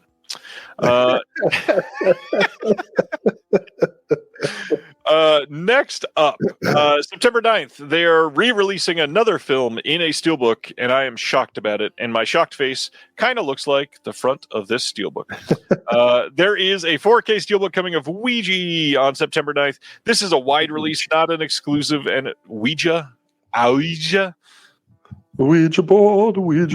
Did they include the Morrissey song in there? Like, whoever made that movie, if I've never seen it, but if Ouija board by Morrissey is not the title track, speaking of problematic entertainers, is not the title track, I am immediately against it. I don't think it is, but I'm also should say I'm really excited about that other thing that we're about to work on the title track that we're using. The what? Never mind. The next visual. Oh, the thing about the the women, the animal thing that the animals. Yeah. Oh my God, you guys! Wait till you hear about this. We'll talk about that later. Next up, their next title in their Hong Kong Cinema Classics line has been revealed, and that is Peking Opera Blues, coming on 4K, Blu-ray, dual format on September 23rd, and thankfully they are giving a lot of love to these Hong Kong titles, as we talked about before. So new 4K scan from the OCN. There's a newly translated subs, new commentary with James Mudge. There is an opus for Peking, starring in a Sui Hark classic, an interview with the actor Mark Cheng, new interview with cinematographer Ray Wong, new Inside Peking Opera Blues with the author Grady Hendrix, new interview with David West on the cinema of the director.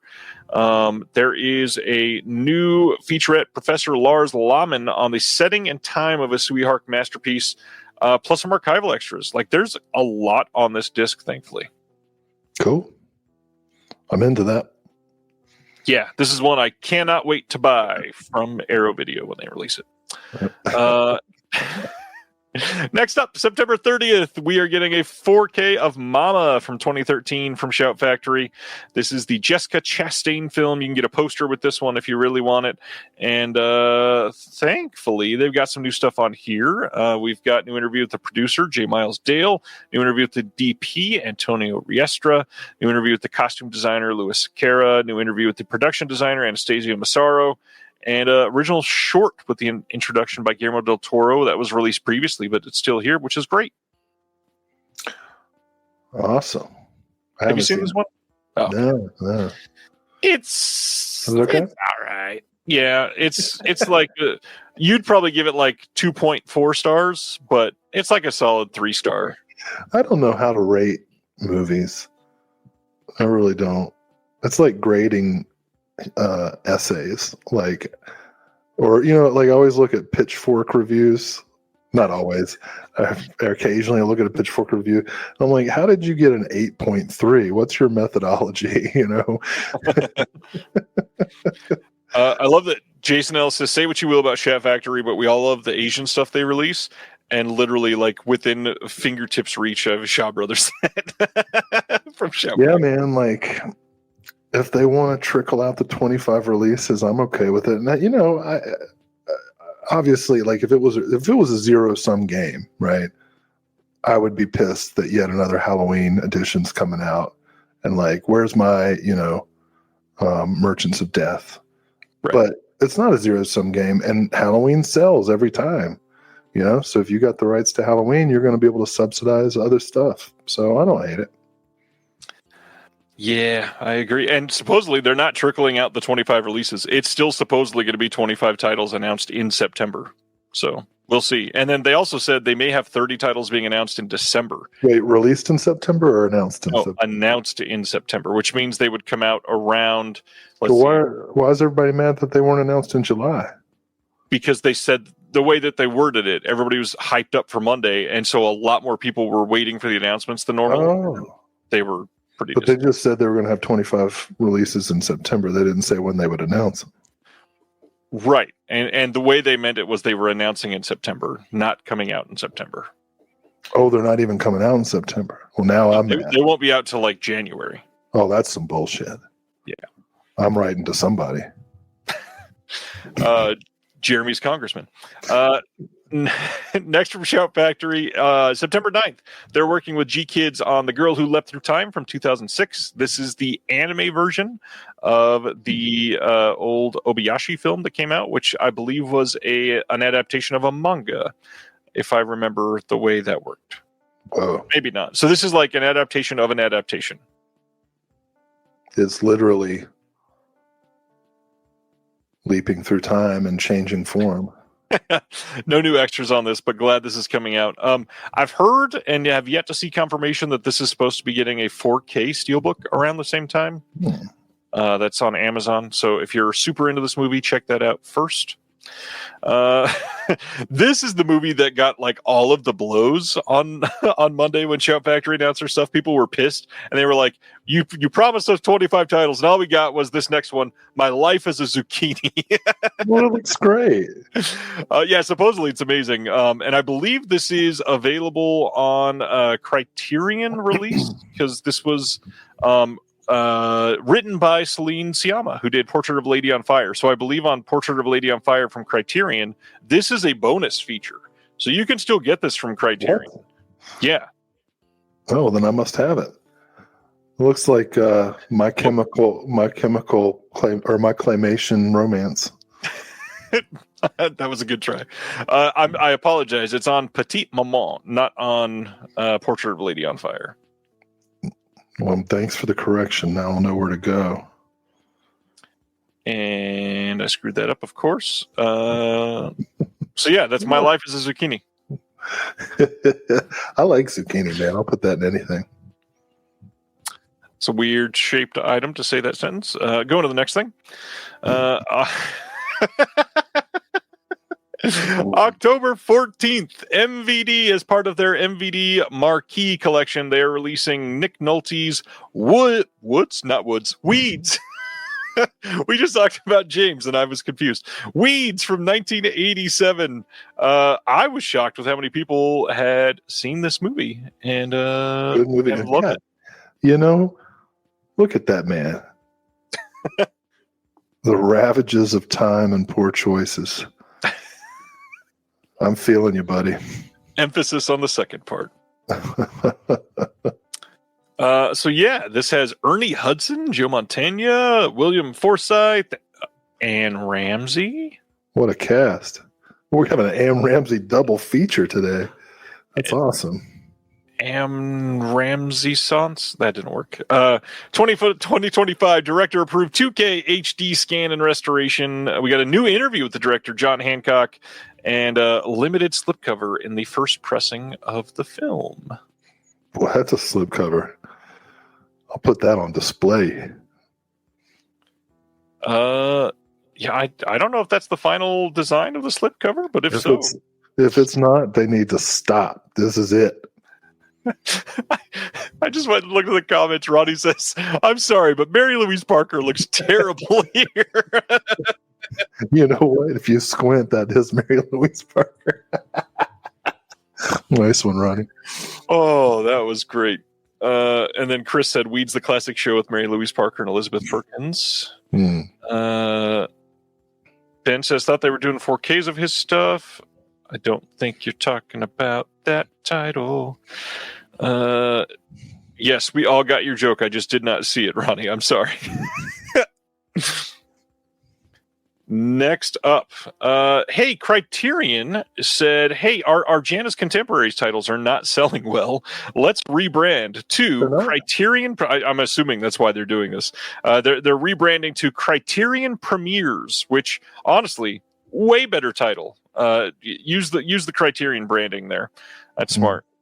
But they are putting out as their first Criterion Premieres title, Misericordia from 2024.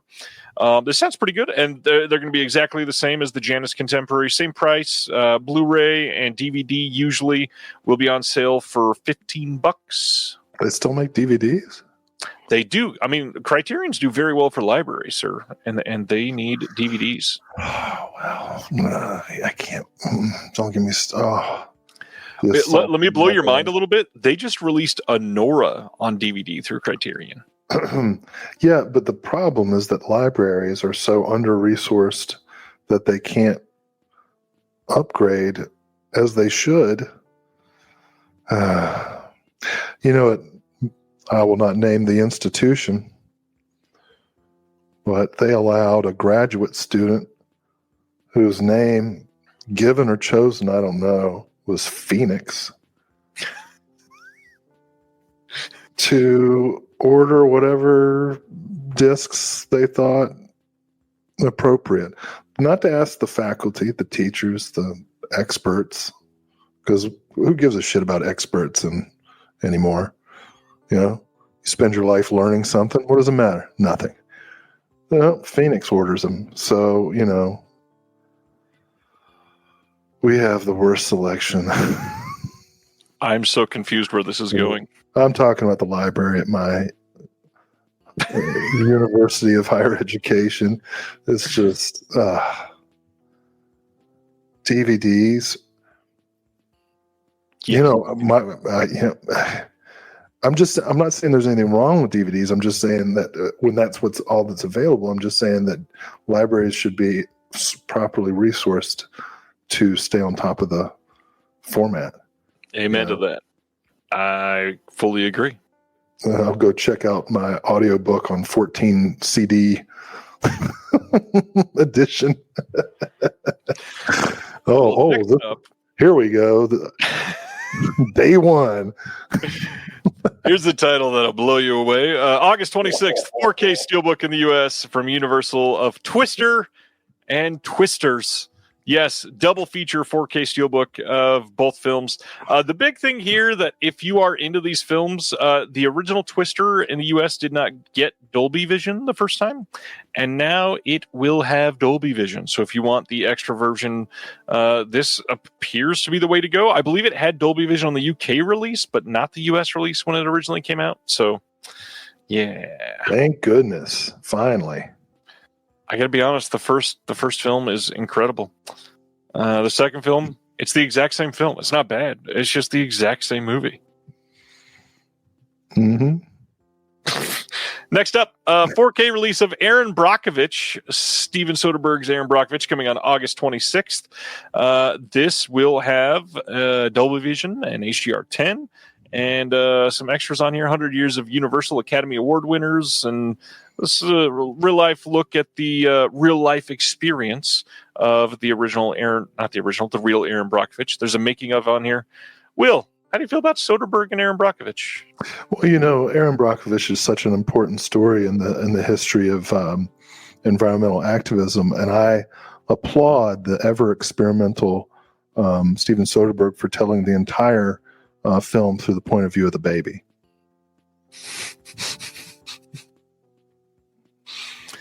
I will say I love Aaron Brockovich primarily because I was raised in a town that was about 10 minutes away from where this actually happened.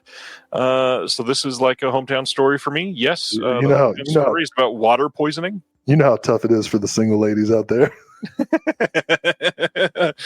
No, in all reality, I actually really like this movie. I think it's incredibly acted. Julia Roberts absolutely deserved her Oscar.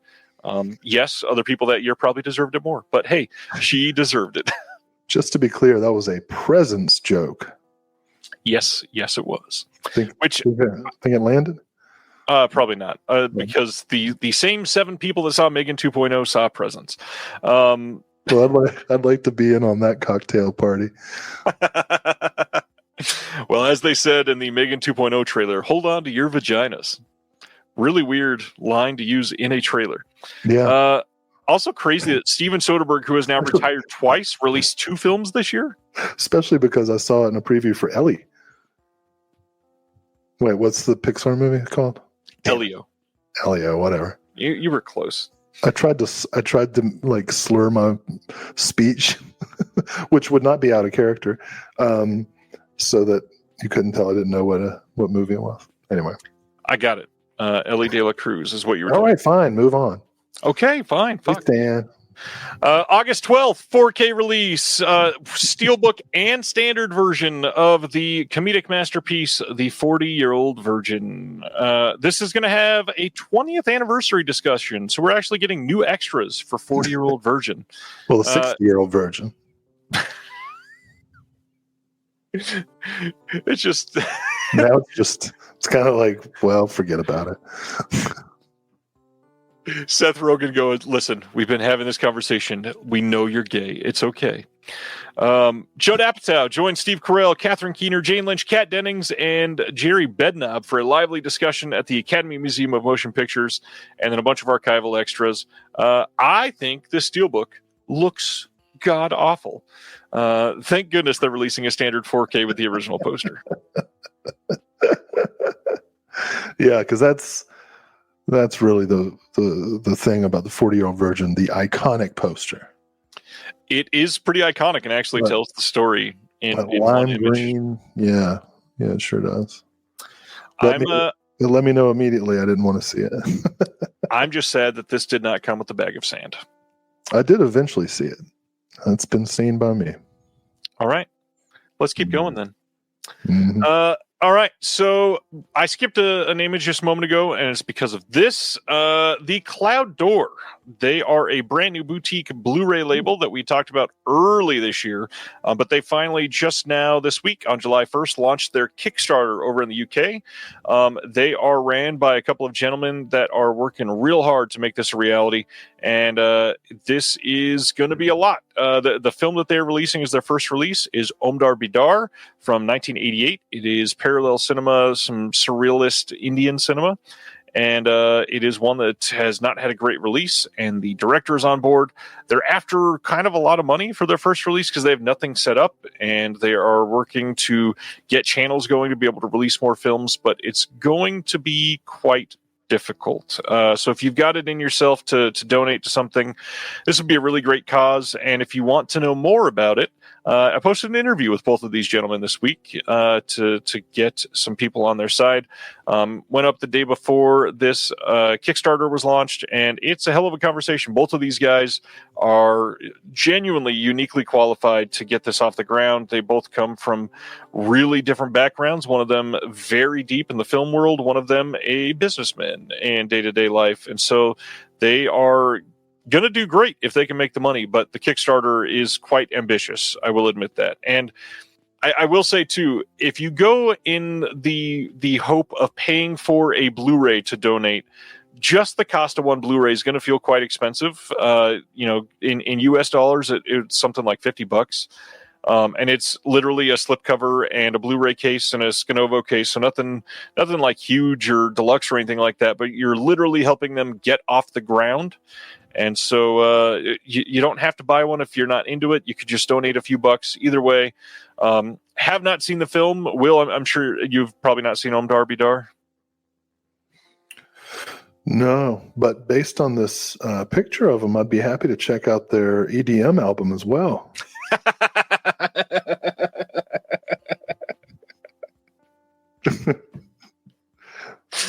No, we're just two guys from Milwaukee that really fell in love with this music, man. No. All kidding aside, I mean, obviously, pulling for him. But seriously, like that's a good album cover. Yeah, check it out. They deserve the support, absolutely. Full Moon, which reminder, if you want to go buy from their current sale, put in coupon code CONNECTED. They are putting out. Can you turn out the lights and show how it glows in the dark? No. Well, too bad. I don't have a remote like you. I'm sorry.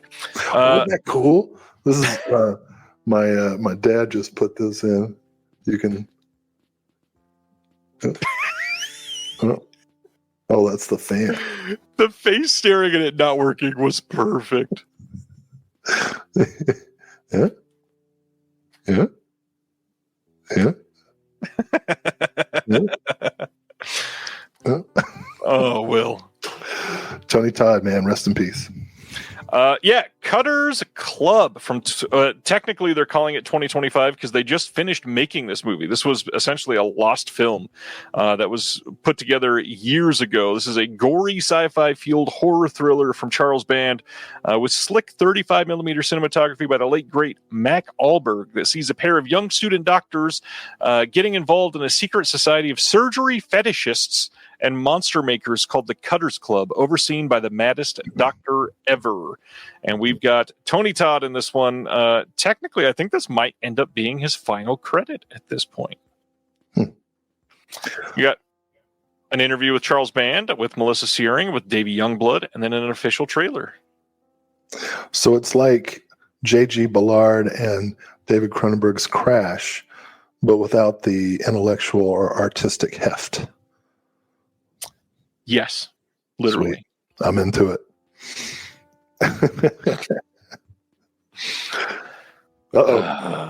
Are we ready for some VS? Shake out the silliness. It's time to get real. Yes, the Rage Carry 2 is time to get real. So all of these are Vinegar Syndrome and OCN titles that are all going to be available this month, shipping in the month of July. First up, a 4K release of The Rage Carry 2 from 1999, previously released by Scream Factory with the exact same extras as you get in this package from Vinegar Syndrome. There's nothing new here. And for everybody that was upset, which I completely get, it would have been nice to get some new stuff here. They were not able to get anything new because MGM literally said you are not allowed to. And Chris is asking why. That's why. Oh, that's all right. Interesting. The intrigue, which is appropriate for a movie about high school girls, you know. Like all the behind the scenes shit, you know, mystery and intrigue. Yeah, you can't have my interview because I did that interview. You know? Yeah, that's Kat Shea, right? She directed it.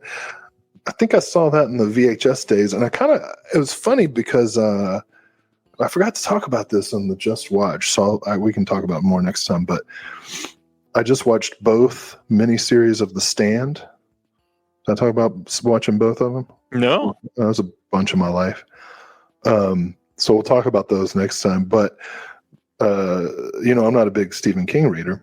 But because of my commute, I've started doing audiobooks, and I've found Stephen King is good for that. Because, like, I can space out and then space back in, and I haven't really missed anything. Like Stephen King does. Right. So I started listening to Carrie, which... The Stand was 46 hours and the Carrie is like 8.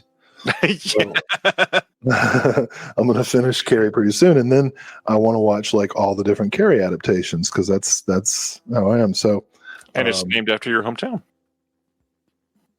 Oh, right. Yeah. Spelled differently. It's not my hometown, but it's where I live. That's where your home is. Yeah. Yeah. But, I don't think anybody was, born there. It's, oh my God, it's the worst with all the developments. But anyway, my point is, I'm ready to seek The Rage Carry 2 for the first time since VHS. Jeez. So I won't know the difference between the releases. It's just going to come in the mail, and I'm going to check it out. Well, speaking of checking them out, let's see what's in the cards. Next up is the Card Player from Vinegar Syndrome. 4K Dario Argento title, as I predicted last week, was likely going to be The Card Player. Now, I did not post like all the hints for what's coming up later this year. We can go through them in just a moment when we go through the rest of the Vinegar Syndrome mainline titles. But one of the big things that they're hinting at is we're getting another Argento 4K later this year. And I don't know this for sure, but I will just say historically, there are certain licenses of things that come together, like certain titles are always grouped together. We've seen that with Vinegar Syndrome getting some stuff that was released by Scream Factory before, and both those same titles have been released as well. The Card Player seems to always be grouped with Sleepless. I would be willing to bet that later this year we are getting Sleepless in 4K. Well, let me say, first of all, Sleepless is far superior to The Card Player. The biggest, if I can invoke the ghost of Norm Macdonald for a moment. Sure. You know the problem with The Card Player? Not enough cards? The card playing. That's the absolute worst part of the movie is the goddamn card playing. It's like early internet solitaire or some shit. It's the worst. And it looks so dumb. But there are some moments in the movie that are pretty cool. I would definitely rank this like lowest tier Argento above Dracula 3D, of course, by far. But like in that realm, Sleepless, way better. Now there are two though, and I've been doing a good job of willing things into existence, so I want to speak it out loud. There are two Argento movies still on DVD only, and both of them are really good. Do You Like Hitchcock, which was a made-for-TV film, which is excellent, and I think if it gets a good edition, people will put it like up into maybe second, even low first tier Argento. And Giallo with Adam Brody, which was a lot better than I think its reputation holds. I want to see how long it takes for somebody to slap me down for saying Adam Brody instead of Adrian. Anyway. So I want to say there we go. Cloud image got me. But so I'm hoping that those two come out. But I would be totally happy with Sleepless, and I'm fine with Card Player coming out on 4K. I think that'll be fun. So on this, I know a lot of people were upset because it's not like top tier Argento. It was never going to be. Most of those are done already, so this makes a lot of sense. It would be nice to see some of the stuff that's never been in HD released, but I will say I have low-key hated most of the Vinegar Syndrome artwork for like the last 18 months. I love Suspiria Vilches's work, and I think this is gorgeous. Yeah. This is an absolutely amazing slipcover. Well, to your point, Jason Ellis asks about Inferno. Blue Underground put that on Blu-ray. They did. But Inferno still needs the upgrade.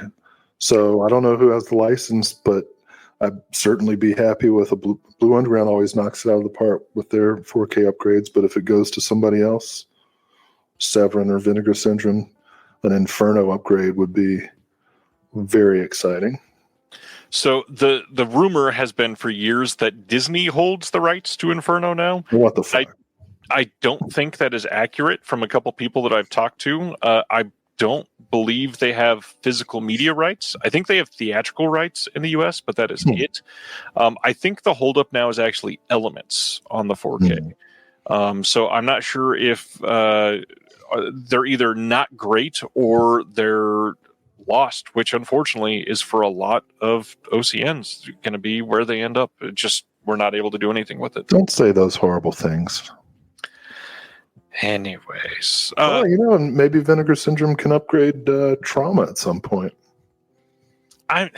Mother of Tears, Sibner, Mother of Tears did get a Blu-ray, a bare bones. Overseas. Was it? Yeah, not in the US. Well, yes, I suppose it does. I would rank Mother of Tears like with Card Player, I think. Still better than Dracula 3D. You're talking about upgrading trauma. I do want to point out for anybody that's ever considered joining the Patreon to come in the Discord, Justin Liberty from Vinegar Syndrome is one of like 4 or 5 label insiders that are in there, and he answers questions all the times. One discussion was on this specifically, and Justin wanted to point out that he's really happy that VS is not putting out upgrades of their own titles. So they're probably not going to go out and do a 4K of trauma from Argento because it's not something they are really wanting to do. They have, they've upgraded Madman and one other, I think, but even then they weren't a part of the subscription. So they wouldn't be mainline VS titles. They would be something different. Like Madman was an optional title that was released during the Valentine's Day sale as an upgrade. So it's probably not going to happen like that. Especially if I think since they started doing 4K, if they've only done 2, that's pretty great compared to like Shout Factory, who's upgrading every single title they've ever released. Stan asks, what's the issue with the card player? Why is it so unloved? It really is the card playing. It's early internet solitaire. It's really just so clunky and dumb. The story itself is, a police procedure. There's a great scene with examining a corpse that's been pulled out of the water. I mean, there's lots of good stuff. The climax is pretty good in a card player. But the card playing is just terrible. Yeah. New extras on this. We got a new interview with the actress Stefania Rocca, new interview with Claudio Simonetti, new interview with makeup artist Sergio Stivoletti, new interview with the editor Walter Fasano, and then all kinds of archival extras, including the commentary getting ported over from the other release as well. Yeah.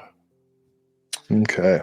The last title in the VS mainline being released this week is Yongari Monster from the Deep from 1967, continuing their trend of the last 3 years in a row now, putting out a big monster movie in July, and this is one that was released previously by Kino, I believe, and this one was also a Mystery Science Theater 3000 episode years and years ago, coming in a hardbox release and a slipcover on the inside. 4K UHD scanned and presented with Dolby Vision. We got a commentary with Sam Deegan on here, commentary with Steve Rifle and Kim Song-ho. The original Korean cut of Yongari will have newly translated English subtitles sourced from tape and courtesy of the Korean Film Archive. That is 48 minutes. There's some archival extras on here, and we've got some featurettes and video introduction and all of that stuff. Anatomy poster by the renowned kaiju artist Matt Frank is going to be a part of this, just like they've done in the past. Huge release. Have you seen Yongari, Will? Yes, I had a DVD of it, and I've seen the Mystery Science Theater episode. So this is going to be fantastic. And of course, I always like to hear Sam Deegan talking about kaiju and really anything else. But yeah, this is going to be great. So this is the third and final of the Vinegar Syndrome mainline titles that were announced this week. And so now to highlight what is coming the rest of the year, August. 3 releases. We've got Sergeant Kabuki Man NYPD on 4K. It will also have, it's the 4K of the director's cut. It will also have the PG-13 version of the film. 4K double feature of Larry Fessenden films. Crazy late 80s horror movie on Blu-ray. September, an Italian horror collection. That's a 3 Blu-ray disc set. Another Larry Fessenden horror double feature on 4K. And then a beloved early 90s body horror 4K.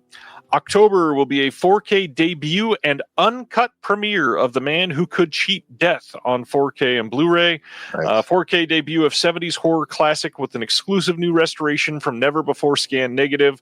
That will be on 4K and Blu-ray. And then the Dario Argento Giallo 4K and Blu-ray, which is the other reason it's pointing towards Sleepless. And then a Trauma Classic on 4K and Blu-ray. November, we'll have a 3-film horror collection on Blu-ray, 4K debut of a crazy Euro horror, and then 2 secret horror releases, both 4K debuts. Mm-hmm. So, all of this, there's a couple things that I want to note. When you've got 2 Larry Fessenden double features, I have a feeling, and is it within reach? Yes, it is. Sibner is going to laugh. This is a Larry Fessenden collection that was released previously by Shout. This has No Telling, Wendigo, Habit, and The Last Winter. Now, what did I just say a minute ago? A lot of films tend to have rights where they are grouped together. This is 4 Larry Fessenden films. Now, they're all good, but I'm willing to bet that it's these 4 films that are coming out on 4K. And I love that they're getting 4K releases. I don't necessarily love that they're these 4. Larry has more films that have never been released on Blu-ray and could use some love. He's an incredible director. Me and Zach Bryant did a episode of this show on him earlier this year. Love his stuff. Sergeant Kabuki Man, really cool it's happening. There was also just a Blu-ray that was released in the UK. Man Who Could Cheat Death, I'm glad that's coming out. We already talked about Argento. Any of those other hints that you want to say anything about there, sir? I'm not good with hints. Well, the main thing that I get from the hints is when they're highlighting the words UHD debut and exclusive new restoration, that's telling me that these have already been released on Blu-ray, and the one that says exclusive new restoration is probably already even on 4K from some other label. That to me isn't super exciting, and that's what I want to point out. Like this week, Vinegar Syndrome's announcements not been super exciting for me. These are all films that have fairly recent releases from other labels, and I'm glad that people have a chance to pick them up. They should be in print. I'm not against that at all, but I'm much more excited by Vinegar Syndrome putting out stuff that's not just upgrades to Shout Factory titles, basically. We don't upgrade our titles; we upgrade other people's titles. Yeah, that's kind of what it feels like. I was excited about 4K because, in general, because it meant that I'd be done. Right? Like anytime I upgraded a film to 4K, I'd be done. But now it's competing restorations and which restoration is the best and who went to this encoding factory and who went to that one. And well, and some of those, like the encoding is better on the UK release, but the audio is correct on the US release, or they each have exclusive commentary or whatever. And it's really hard to make a decision sometimes. This is why people get into polyamory. It's true. Region free all the way.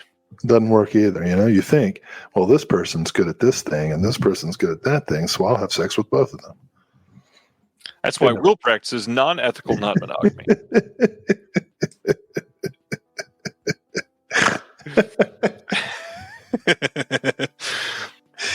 All right. Are we ready for the next one then?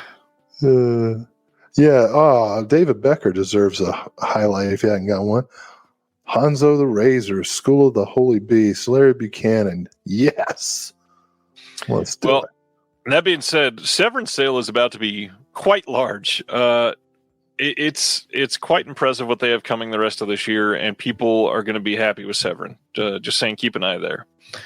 The next title from Vinegar Syndrome, which is coming through their Distrib Pix line, so this is not part of their main line, is Satan's Bed and Scare Their Pants Off from 1965, 1968, double feature of something weird stuff. Starring nobody. No, I'm just kidding. The big thing is I got a comment from somebody that said, I was watching this trailer and I went, yeah, that looks like Yoko Ono. And then I read the description. That's fucking Yoko Ono. and who are the filmmakers? What? Well, I mean, you're obviously excited about it. Why don't you go through it? Oh, tell me. I can't read that stuff. It's Michael and Roberta Finlay. It's a big deal. And Yoko Ono together at last. Just imagine if the Plastic Ono Band had been filmed by the Finlays or the sleep-in that Lennon and Ono did as a protest could have been made into a Findlay film. You know, like Ringo coming in and slapping the hell out of them with like ropes of salami. Just right. You know. So the Yoko Ono Ruffy is getting a 4K restoration. That's crazy. This is the most respect she's ever gotten as an artist. Actually, maybe true. Yeah. So the point out here says crime, kidnapping, white slavery, ritualistic cults, and other sordid activities were all fodder for the most outlandish roughies of the 60s. Produced primarily in New York by a mix of budding filmmakers and legit craftspeople moonlighting in the seedier areas of cinema, these trashy tales became the bedrock of what later exploitation features would take in even more extreme directions. Disturbed picks and Something Weird offer the Blu-ray debut of a notorious pairing of two of the most twisted such efforts, newly restored in 4K from their OCNs. This is crazy. Yeah, that was an immediate pickup. I have to check because I thought I grabbed this one, and remembering what my receipt looks like, I don't think I did. So I need to make sure that I get it. Make it happen. All right. Vinegar Syndrome also released 2 catalog slipcovers for Will's 2 favorite films, Night Beast and Extro 3, Watch the Skies. I like Night Beast. I did resell Extra 3, so It's the over-the-shoulder Don Doler holder.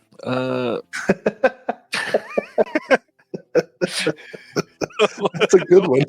That was so stupid. That's your best one of the night. You might as well stop there. I'm embarrassed if that's the best. They're also, VS Press is doing Rambo First Blood Part 2 and Rambo 3 novelizations. And if you don't want to buy them on their own, you can also buy a package with both of them and a headband. Yeah. Do we get to read this time? They also put up a ton of merch stuff. They got this Rotsicle shirt. They've got Vinegar Syndrome Thrills and Chills tote bag, a camp flag that says "Go to sleep forever," film can glass ornament with a very phallic shape on the side of it. If you want to go take a look, the hinge that they made looks like a wiener. They. I love making you laugh. They're selling a coin pouch. It says physical media money, and notably that even if you put in dollar coins, you couldn't buy a single Vinegar Syndrome Right. with the shape that this would take with that in there. The big thing this month is key tags. They have a Vinegar Syndrome one. They've also got a Cinematograph one that they've made, and then one over at Melusine we'll talk about. They got a Cinematograph tote bag that says this tote contains physical media, Cinecatograph shirt, and then here's the Cinematograph key tag and a Cinematograph hot dog sticker. All right. I don't know.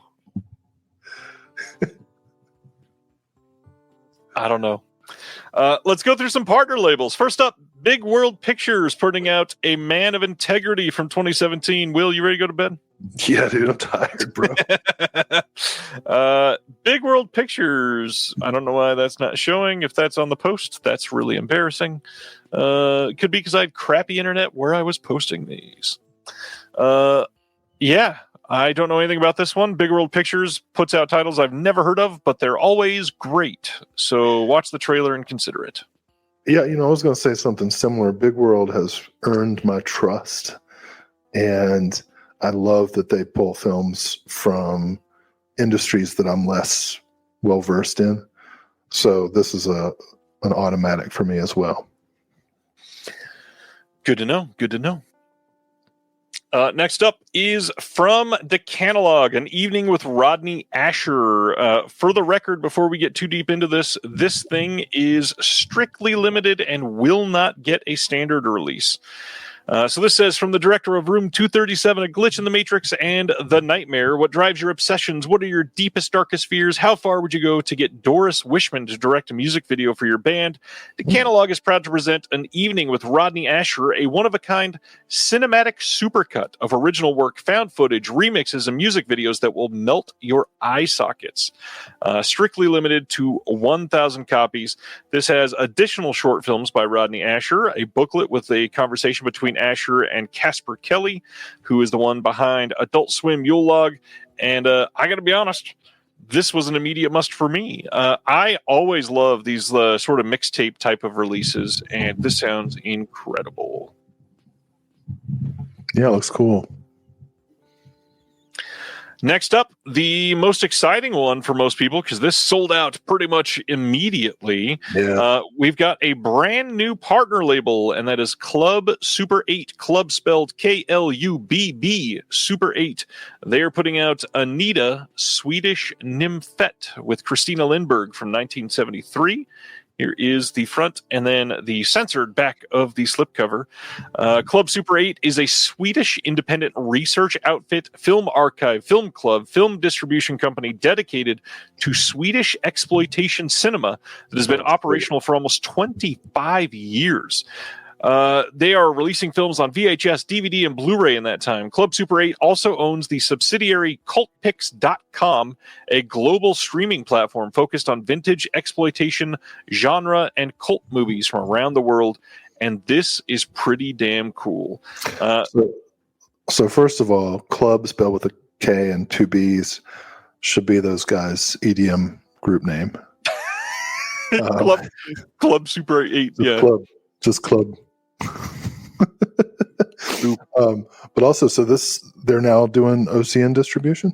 Yes. Sweet. Anita is actually a decent movie. Young, as it says in the description, young Stellan Skarsgård in there. And of course, Christina Lindberg is a great icon. You know, she's one of those, I mean, obviously she's not like Meryl Streep, or I guess I should say Ingrid Tulin or something. But like, she has such a cool look, not just as a like sex symbol or whatever, although certainly she's a pinup and all that, but she just has a really interesting look, and her movies, every one of Lindbergh's movies that I've seen, I've always been like, well, that was better than I thought it was going to be, you know? And I have a bootleg DVD of this. So I ordered this, 5 minutes after the sale started, and it was already standard edition. So slipcover did not sell out quite that fast, but it was right after that, basically. It was an exaggeration for effect, Ryan.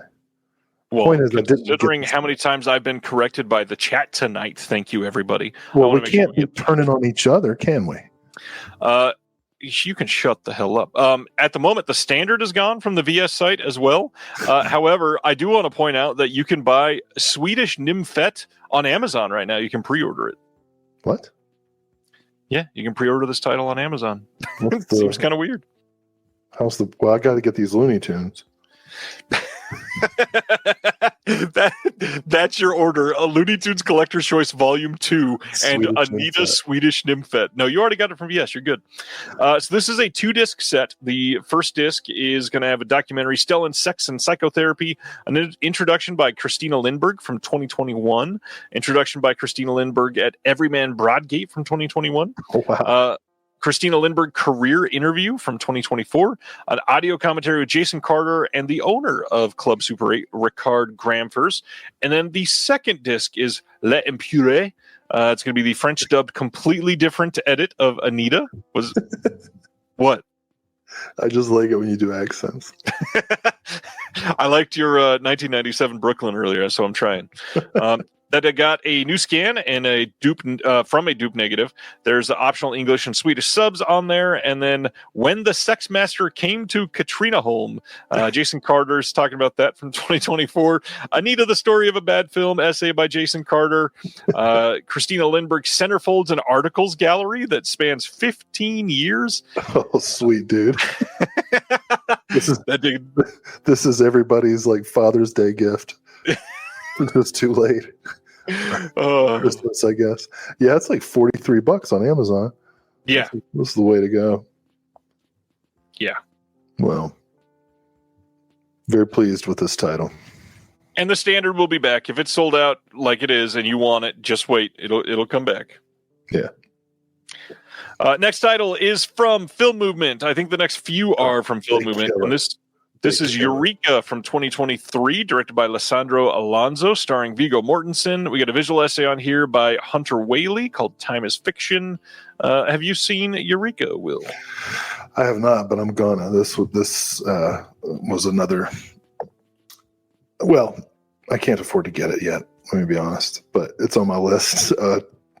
This is like one of the best things about the subscription for me is that like when I see some OCNs that I can't get right away, I know I have like 8 months to get a discount.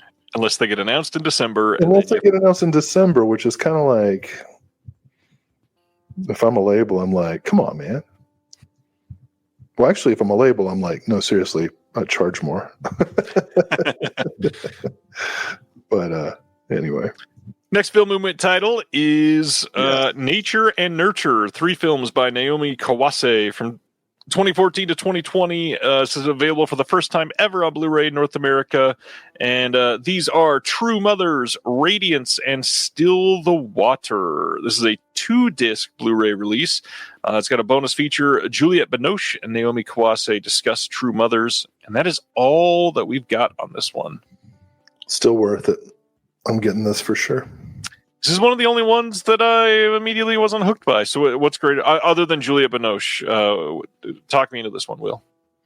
Well, I mean, if you hate women that much, I don't know what to say.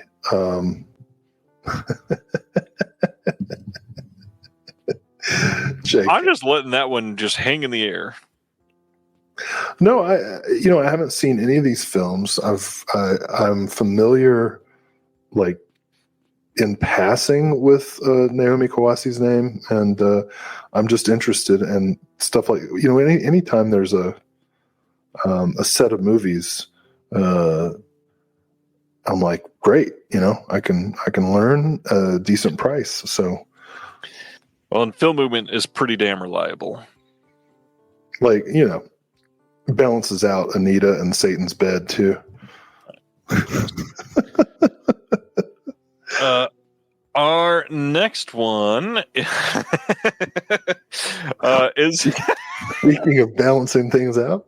The next film movie title is Warm Water Under a Bridge. Now, they have released this one previously on Blu-ray, and when that came out, well, kind of. The regular Blu-ray cover is still pretty close to this. This is a Shohei Imamura film, which is really cool. But this is from 2001, and if you were watching this live or on the replay, you can tell what this is about by looking at the cover. When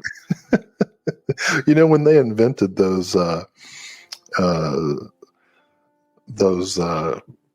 detachable when they invented those detachable shower heads, this was like every suburban mom's evening for years. This is the most consequential invention for feminism in the history, is like these detachable spigots. Well, let's talk about the special features on here. First, Tom Vick has a visual essay called Messy and Juicy. Oh my God.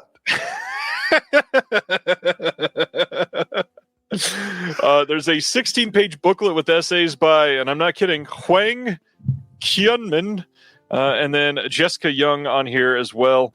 Yeah. Here we are.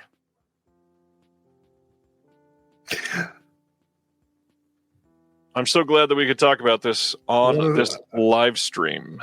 I mean, this is... Thanks for the pun, Sue. This is Fukasaku's final film. Or no, it's Fukasaku. Imamura's final film. Yeah, I'm not... Yeah, I heard of this one immediately because I never got the original Blu-ray. I got to see it, and we joke and everything, but that's important. It is. It's a central part of being. And let me tell you something. If those detachable water spigots did something for men, you can bet they would be driving. They would be driving the economy. They certainly wouldn't be drying the economy. Let's go to our next one. Ghostlight from IFC is the next title, and this one is another one that I was very excited by because I've heard that this movie is incredible. This says, when melancholic construction worker Dan finds himself drifting from his wife and daughter, he discovers community and purpose in a local theater's production of Romeo and Juliet. As the drama on stage starts to mirror his own life, he and his family are forced to confront a personal loss. It says an audio commentary with the writer and co-director Kelly O'Sullivan and the co-director Alex Thompson, deleted extended scenes, cast audition tapes, and then a booklet with new essay by Mariah E. Gates, who is incredible. Mariah Gates is great. So yeah, this was a must for me as well.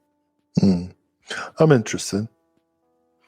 As an older person, I definitely don't want anything in my life to resemble Romeo and Juliet.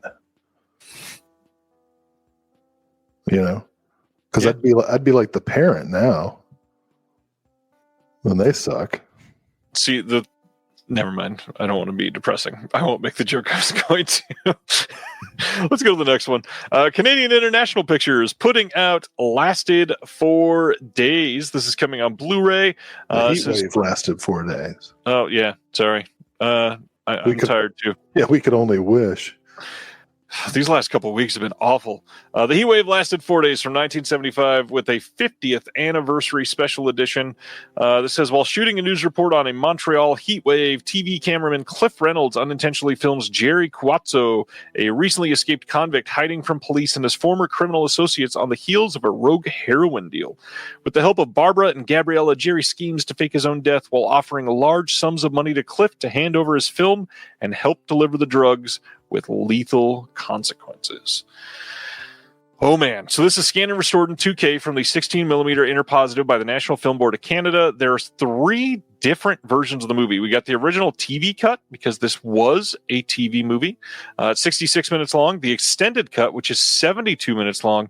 And then the 4-episode Filmglish version, which is 80 minutes long. There's new commentary on here with the one that would be talking about TV movies, Amanda Reyes. There's an overview of the differences in the 3 cuts of the films. There's a first fiction film from Jackson, which is called The Huntsman from 1972. Jackson did a TV movie that received 4 Canadian Film Awards called The Sloan Affair from 1972, and that is on here. And then we've got a double-sided poster in this thing. There's a press there's a lot. Canadian International Pictures just doing all the work on this release. I could not wait to order this. Where's my skag, eh? I'm coming out here trying to chase the dragon, and you're giving me the runaround. What goes there? You're holding the China White, and here I am looking like a dope. The accents tonight are something else. I've got half a mind to go talk to your supervisor. Are you making fun of Canadians again? Because somebody's going to show up when you make fun of Canadians. Well, I'm not making fun of Canadians. I'm making fun of heroin addicts. I just punched my microphone because I was laughing so hard. Oh my gosh, that was a really good and quick line. Holy hell. Before those detachable water spigots, the heroin? No, the leading cause of injury in suburban households was women trying to pull themselves up to the faucet. Jesus, Will.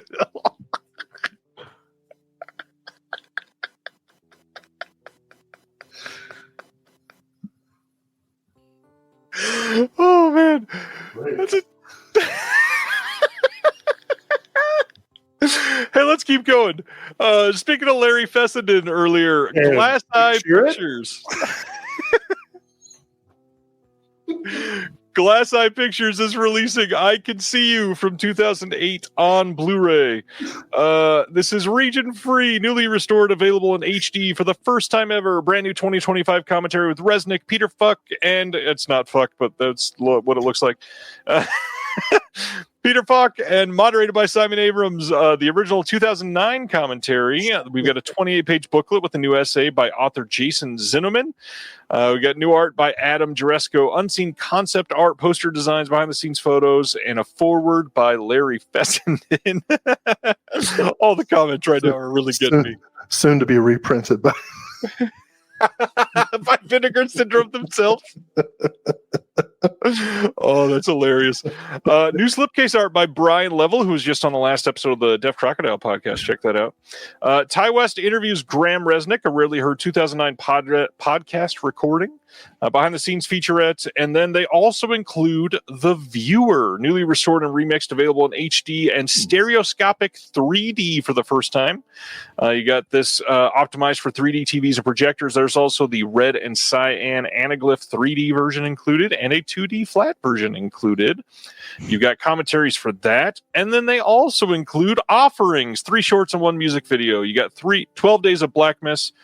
12 Days of Black Mass. The Trick is the Treat, SM Claws, and Highland Steel. This has a lot of stuff in this. Yeah, it looks good.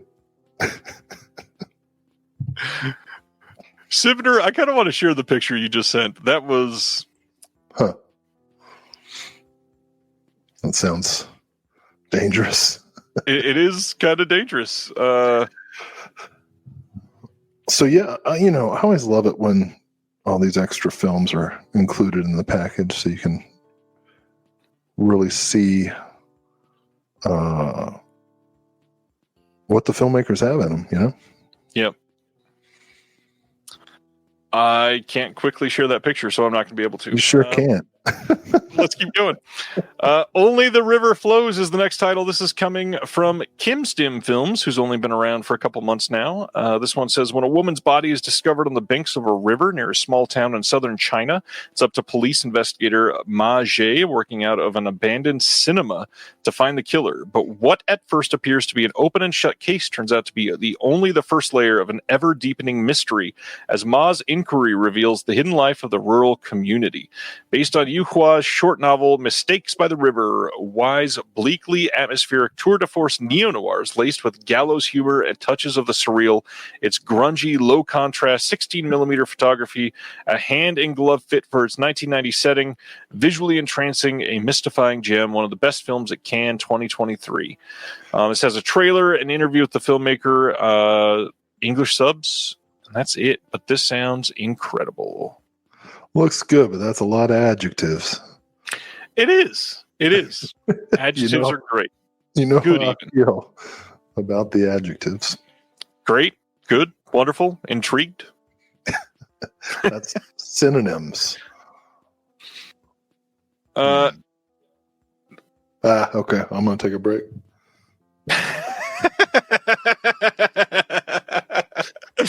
Next up, Utopia putting out Pavements on 4K. This is an examination of the iconic 1990s indie band Pavement. And yeah, this is 4K on this one. This is directed by Alex Ross Perry. This is a 2-disc set. What's funny? That's just higher quality than anything they ever recorded. Yes. It was like this is the moment they've truly sold out, right? But like the whole deal was the lo-fi aesthetic, and now it's 4K. It's like, aha, gotcha. I knew you guys were frauds. 4K in 2025. 30 years later. So there's a section of this on the band. There's a show. There's a museum portion, and then a portion on the movie. Lots coming on this disc for sure. This one looks incredible.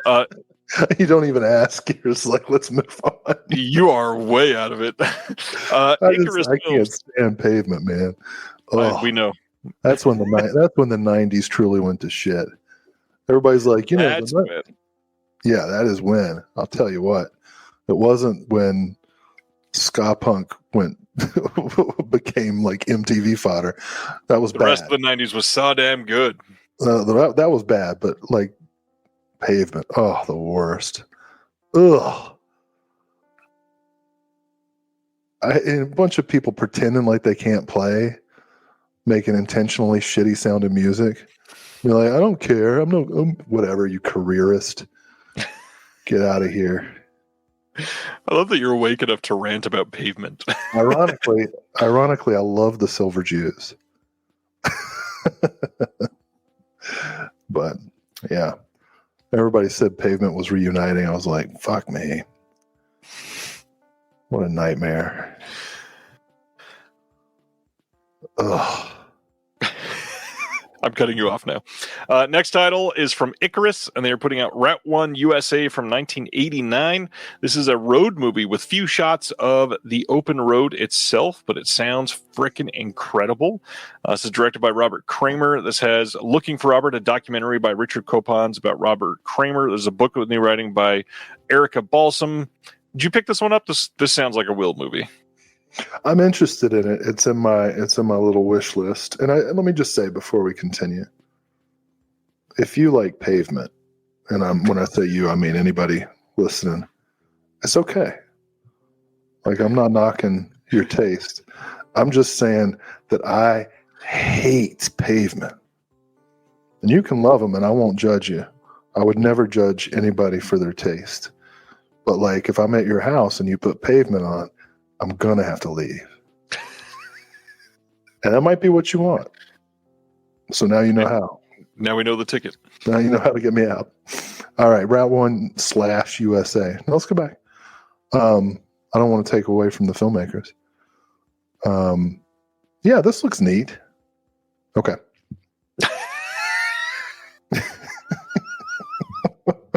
Jesus Christ. Oh, that got me good. That was really good. Oh, man. Next one is from Cinephobia, and they're putting out Self-Driver from 2024, directed by Michael Piero. This is going to have a commentary with Michael, the producer, Kire Puputz, and the actor Nathaniel Chadwick. Those all sound like fake names, so I got to be honest. Deleted and alternate scenes, behind-the-scenes featurette trailer. And that is it for this one. Oh, man. Anything about this? I don't know. I can't decide if I'm interested or not. I did not watch the trailer for this one. I probably need to. Now, I have to say, usually I have time to watch all the trailers before the show, but this week, because I'm here helping my folks, I've been mostly in an area without internet at all. You had like 3 days with no internet. Yeah, which, other than like burning the skin on my body to a crisp, was glorious, you know. But so I have to go back. I still have to go back through and watch all the trailers for these OCNs. I don't know. That looks kind of intriguing. Well, hell, the Pavements movie might be good for all I know. I've seen a lot of good documentaries about things I hate, like, you know, the Holocaust. A lot of great documentaries have been made about it.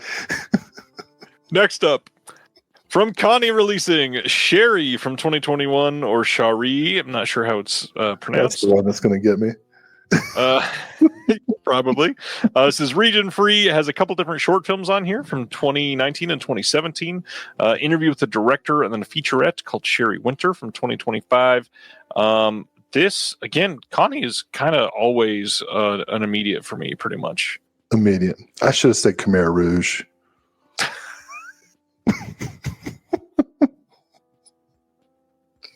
Your jokes are killing Fieldsit tonight. Let's keep going. Shudder putting out Sharksploitation from 2023. This is the ultimate deep dive into the world of shark cinema. Filmmakers, critics, scholars, and conservationists explore the cultural impact on audience and this misunderstood species. Directed by Steven Scarlatta, and includes Roger Corman, Joe Dante, Mario Van Peebles, Joe Alves, Adam Rifkin, David Worth, and audio commentary with Steven Scarlatta and Josh Miller. Extended deleted scenes. New video interview with the film critic Michael Gingold, who does Rue Morgue Magazine, Shark Movie Mania. There's also a booklet with my dear friend, Mr. Sam Cohen. Sharksploitation was a must for me. I love it when people say that they're misunderstood animals. Now, I'm against finning and all the horrible things that they do to kill all the sharks and everything. But like, to say that they're misunderstood, they're killing machines. I watched a video recently on the YouTube where some morons were going shark diving. You know, you get in that little flimsy cage that looks like it's made out of the stuff that they make the hotel. You didn't watch that on YouTube. That was Dangerous Animals. No. I mean, yes, it was, but this was real shark divers, and the tour guide didn't like lock it enough, or the bars weren't close enough together. Anyway, a shark got through the bars and into the cage with the diver, and they're trying to pull his ass out, but the shark's going nuts, right? And you can see the guy just like, whoa, you know. It looked like that. He looked like in Team America World Police, the signal he's supposed to give when he's to get me out of here. It looked like that puppet. He was just getting shaken around by this. Can you show us again what the shark was doing in the cage, please? It got through the bars with your hand. What was it doing in the cage? It was going like this. Thank you. And biting the hell out of him. And finally, they get him out. This is a fail video, by the way.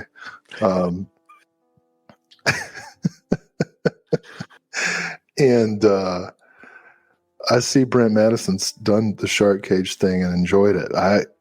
God love you, man. I ain't doing it. I could never. I got to be honest. No way in hell. I used to watch The Crocodile Hunter, and before they calmed him down for TV when he was like a late night. When he was a crazy guy. It was just like, hey, watch this snake bite me in the face, Crikey. I really wish that's how he started his videos sometimes. Watch this thing attack me. That's basically what it was before he got his regular show. And the fact that he was killed by, I'm still upset about the Crocodile Hunter. But anyway, no, man, sharks they look scary. You know what I mean? Like if something looks scary, that's nature's way of telling you, go away. That's why I wear my leather jacket.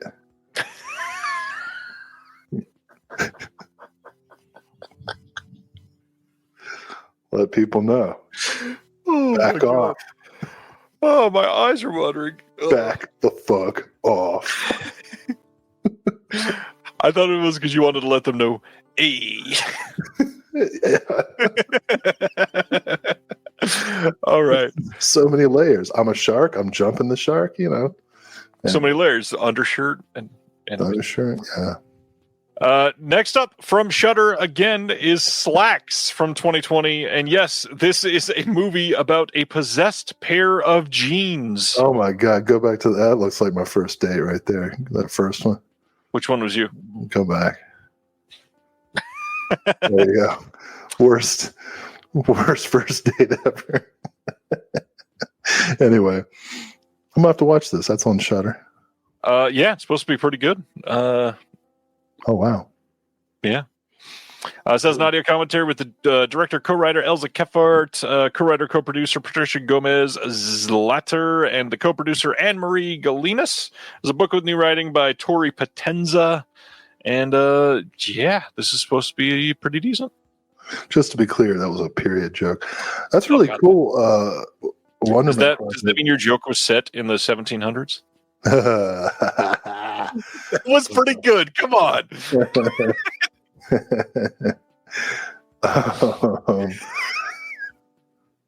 Well, it wouldn't have been a date then. I would have had to call upon her. But anyway. Well, never mind. Well, the 1700s. Wait, you said 17th century? I said 1700s. You said 1700s or 17th century? Because I think you said 1700s. I did not say century. All right, we'll go to the tape tomorrow. Paul says, I was in year 7 at high school when Steve Irwin died, and that whole day at school, everyone was sad and quiet. It was kind of wild, the impact it had to bring a rowdy high school to silence all day. Truly, he was beloved by everyone. And who could hate the Crocodile Hunter? Paul's in Australia, so it's even more close to home. I was wondering what kind of high school had 7 years in it. I was going to say, I only went for 4 years. It's like, okay, Paul. No, I'm kidding. Yeah, dude. Steve Irwin was, and God love his family. I'm glad they kept the tradition going. It pisses me. Of course, everybody I'm sure has seen the old Norm Macdonald routine about the Crocodile Hunter's death. One of the funniest things, probably the greatest tribute, other than perhaps Russell Crowe's eulogy. But back to Slacks. It looks like a romp. Looks good. Next one. Next title is from Brainstorm Media, and it is Stockholm Bloodbath from 2023. This is one that sounded good to me, but what's crazy is I've not seen anybody say anything about it, so I don't know if anybody's seen it. This says, a ruthless political struggle between Sweden and Denmark turns bloody under the tyranny of the Mad King Christian II. Caught up in this deadly war, two sisters seek revenge on the men who brutally murdered their family. This is from 2023. It's got two cuts of the film, the 118-minute U.S. theatrical cut, and then the 150-minute Swedish director's cut. Naturally. There's new interview with the director, and yeah. This sounds like exactly the kind of thing I'd be into. Right? So I'm going to check it out. Yeah, same. Next up, one that we've been seeing teased for quite some time. This is They Call Her Death by Austin Snell from 2024. This is being released by Yellow Veil Pictures, even though technically this is could have been the next VSP because Vinegar Syndrome had a hand in the production of this one. We got a director's commentary with Austin Snell, and then Adam Jeffers is on there with them. Cast commentary with a few from the cast. Interviews with the practical effects artist Jake Jackson. Making of Q&A at Liberty Hall Theater. 2 storyboard scenes.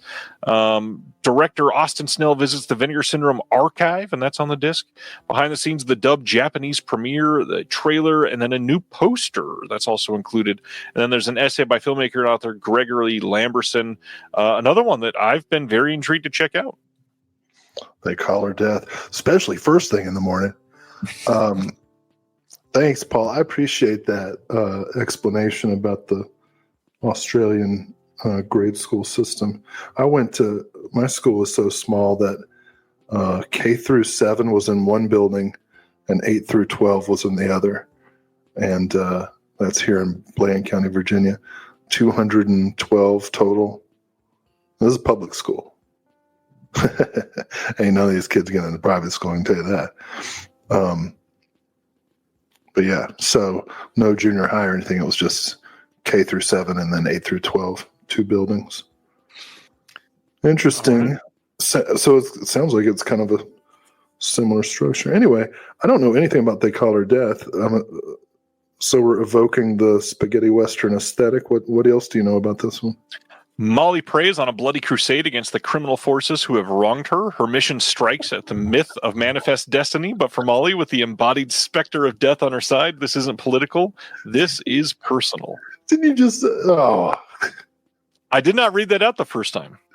I just asked what you knew about it. That's what I know. Okay. I know nothing else other than Vinegar Syndrome had a hand in producing it. Well, hey. If I saw this cover by its cover, that's exactly what you do. If I saw this in a video store, I would absolutely rent it. So yeah, I've never understood that sentiment. If I'm looking at a book and looking at its cover, I'm literally, that's what I have to judge it by. Yeah, you absolutely judge a book by its cover. And generally people are how they look. I don't care what anybody says. Chaucer was right. Bring back physiognomy. I think RFK is. He's just gonna squeeze your skull and be like, okay. I love that the guy who is rallying against fluoridated water appeared in public this week with tape holding his gums together and just the worst looking teeth ever. Well, let's not get too political, but no, yeah, we don't need to talk about. I think there's a theme song stinger that's often played in scenes like that. No, the Curb Your Enthusiasm thing. Yeah, I wasn't. Anyways, what were you doing? Was that a copyright issue? Maybe. Next up, I'm really excited about this one. Saturn's Core putting out Twisted Issues, a psychopunk splatter comedy by Charles Pinion. This is after innocent straight-edge skater Paul is taunted and murdered by a carload of drunken longhairs. He is crudely resurrected by a mysterious pot-smoking mad scientist as a masked sword-wielding psychopath with a horrifying facial skin graft and a skateboard bolted directly to his foot. Determined to enact bloodthirsty revenge on his killers and their cohorts Paul marauders through their parking lots, warehouses, and house parties of Gainesville in a splatter-fueled cacophony of homespun gore, psychedelic drugs, 80s skate punk culture, abrasive stock footage, and gobs of raspberry soda. Abrasive stock footage. Yeah. Have you seen anything from Charles Pinion before? No. What else has he done? A handful of SOV type things like this, but this is great. I helped produce the commentary for this release. Stoked that this is finally out. I cannot wait to get this in. New restoration of the feature, supervised by Charles Pinion. Commentary with Pinion, moderated by Mike Hunchback, who was on the show a few weeks ago. Cast commentary was... Hunchback is getting all over the releases here. Oh, yeah. He is a busy, busy man. Cast commentary with a bunch of the actors. Screenwriter commentary with Pinion, Steve Antzak, and James Bassett. Interview with Pinion. Pinion conversation with S.A. Bradley of the Hellbent for Horror podcast. Visual essay by Heather Drain on this one. Nice. 9 unedited live music performances from Twisted Issues. There's a full 1987 live set by Muttley Chicks, portions of which are featured in Twisted Issues.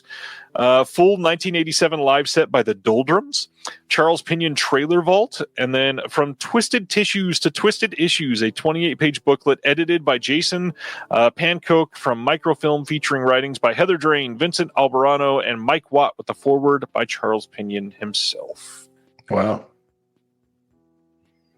Yeah, I'll check that out.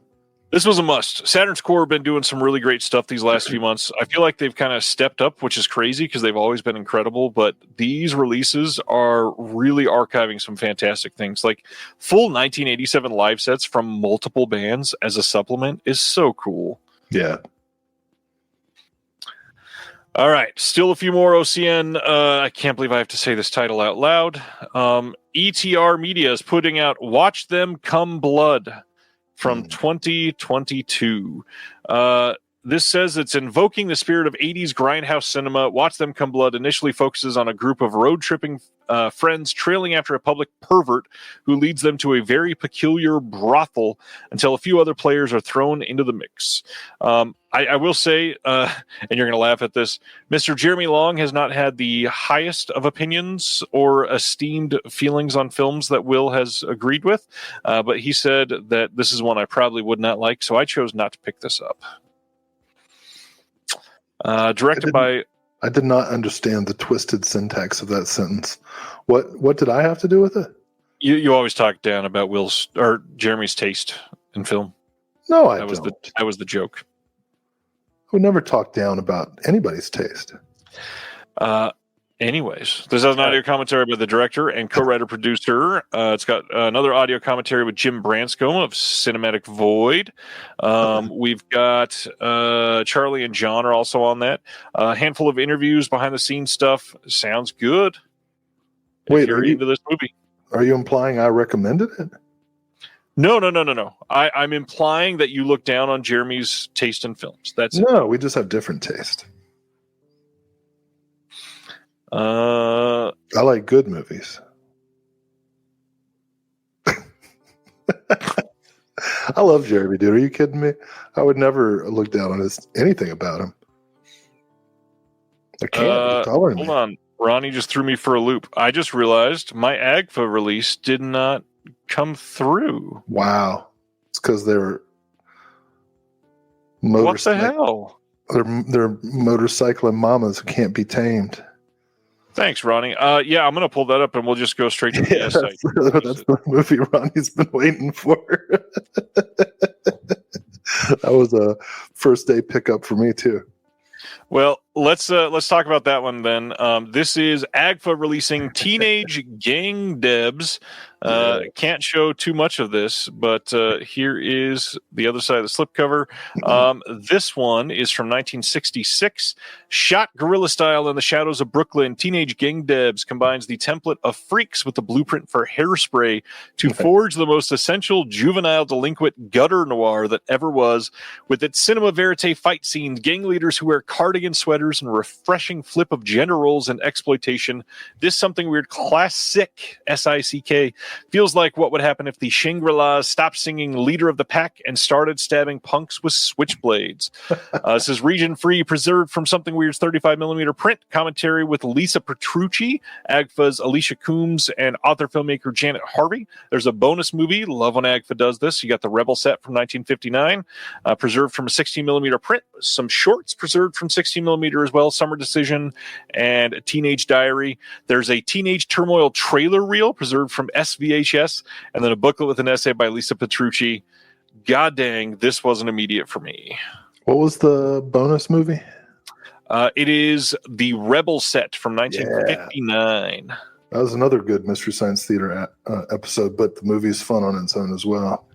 Yeah, this sounds fan-freaking-tastic. Yeah, that's one of the top releases of the month. Absolutely. Which is this, and it's a stacked month too. Yeah, it's a big month, and we only got a couple left of the partner labels, so maybe I should go through those before I say this. So yeah, let's go straight to the next one. I just stopped sharing that for no reason. I'm sorry. The next title is from IFC. And it is We Are What We Are. It is not showing up on the screen right now. I'm sorry. Here it is. So this is a Blu-ray release of this one. It's a family drama, morphs into a potent, disturbing vision of horror. Looks like she watched him come blood. Jesus. William. In this shocking, bloody, and deeply moving first feature, when its patriarch drops dead in the street, a devastated Mexican clan turns to the eldest son to provide for it by hunting human flesh. Bound together by a terrible secret and monstrous appetites, the family can only survive if he finds a way to continue their mysterious cannibalistic rituals. This is directed by Jorge Michael Grau, and we've got new audio commentary by Sheila Rowan Legg, author of the Spanish Fantastic, Contemporary Filmmaking and Horror, Fantasy, and Sci-Fi. And Mo Machati is on here as well, an archival making of theatrical trailer, book of new writing by Valeria Villegas Linval. That was not the Jorge Grau I thought it was. I had to look that up, and I was like, how is Jorge Grau still alive? Different Jorge Grau. Yeah, this is one I know a lot of people have wanted for quite some time on Blu-ray, and I believe this is the first time it's been released on Blu, so this is nice. Glad to see this. I stand by my joke. I'm not the one who put these releases together. It's true. I don't think the joke was bad. I just was taken aback by it. The pretty obvious one. It was pretty obvious. Let's go to the next one. This isn't a release, but Factory 25 is putting out VHS Socks. There is a Cannibal the Musical soundtrack from ETR Media.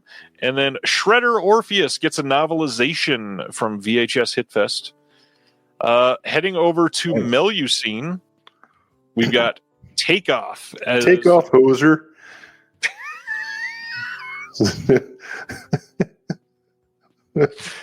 Takeoff from 1978 is coming as part of the Quality X line. That Canadian porn, I gotta watch on mute. I can't get in the mood.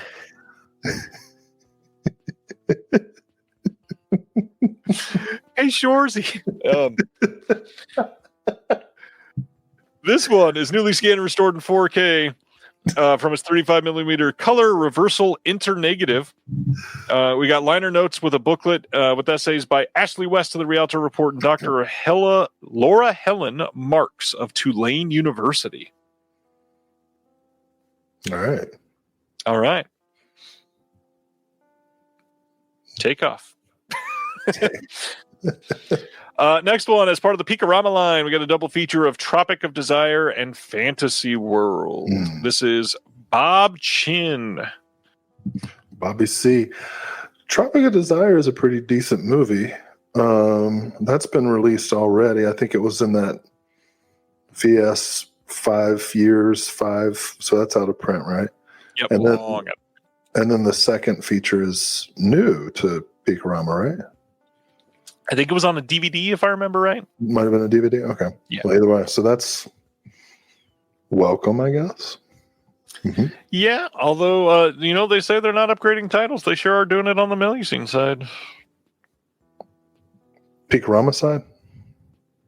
It's all on the Mill You've Seen site. Oh, right. Well, you know.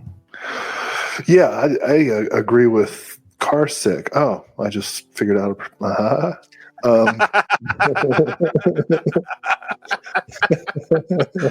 was amazing to see you do that live.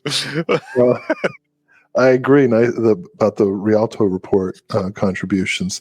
But, you don't have to be a fan of Golden Age smut to really appreciate the historical value that the Rialto Report. Hence Tulane University. Yeah. All right. So, and then, like I said, Mill You've Seen is also doing their key tag, which I also had to censor. Ridiculous. Well, that one makes the most sense. It does. Welcome to the party. So Vinegar Syndrome this month, a lot of people not happy with the VS titles, but I was kind of surprised to see a lot of people not happy with the partner label titles. I felt like this month was quite strong from them. Yeah, I did too. This is the first month we've agreed on in a while. A lot of either intriguing titles or important titles or just kind of like right up my alley stuff, which seems like a lot of people were unhappy with it. Yeah, we got more VS to talk about. So after we get down to the Mac, we will discuss that. I've also been enjoying the daily deals. I've picked up a couple of things that I've been interested in but hadn't checked out yet, like Yellow Veil's Sweet Sweet Lonely Girl, and was it Decanalog's Sapa, Our Lord of Miracles? That looks like a really interesting documentary. Is that today? That was yesterday. Today I got Dial D for Demons. Mm. Yeah, so it's cool. I always appreciate the kind of random pickups you can get on the daily deals, stuff that you miss. Wanted to shout out today's daily deal that I would really recommend. Utopia put out Femme, and they're still 82 with the slipcover. That movie is fucking incredible. It's pretty good. One of my favorites from last year. Absolutely think people should check it out. It is kind of crazy to me that the slipcover is still there. It deserves to sell out, and quickly. Another one from the VS mainline, if you've never got this, I really love Death Promise, and it's on sale for $13.99 today. It's awesome. Yeah, everybody get Death Promise. That shit's great. That's about the softball team, right? No. Death Promise is the it's kind of like martial arts. The apartment guy. Yeah, the guy that puts the sack of rats on the other guy's head. Also good. Yeah, get it. What am I thinking of? Blood something, I'm sure. I think it is Blood. Or Bloody Games? Maybe. But yeah, what you're talking about is really good too.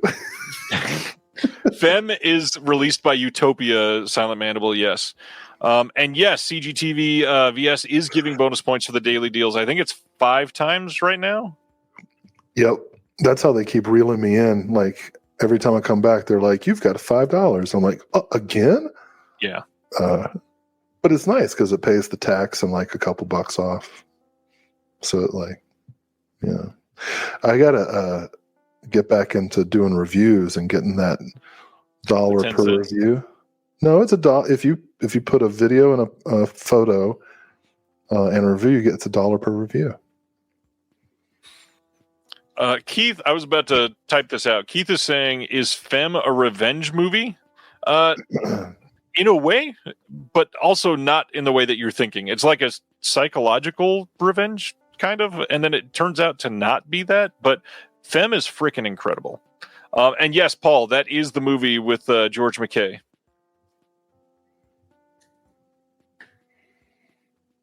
All right, so that is it from OCN, Mill You've Seen, Vinegar Syndrome, and everybody.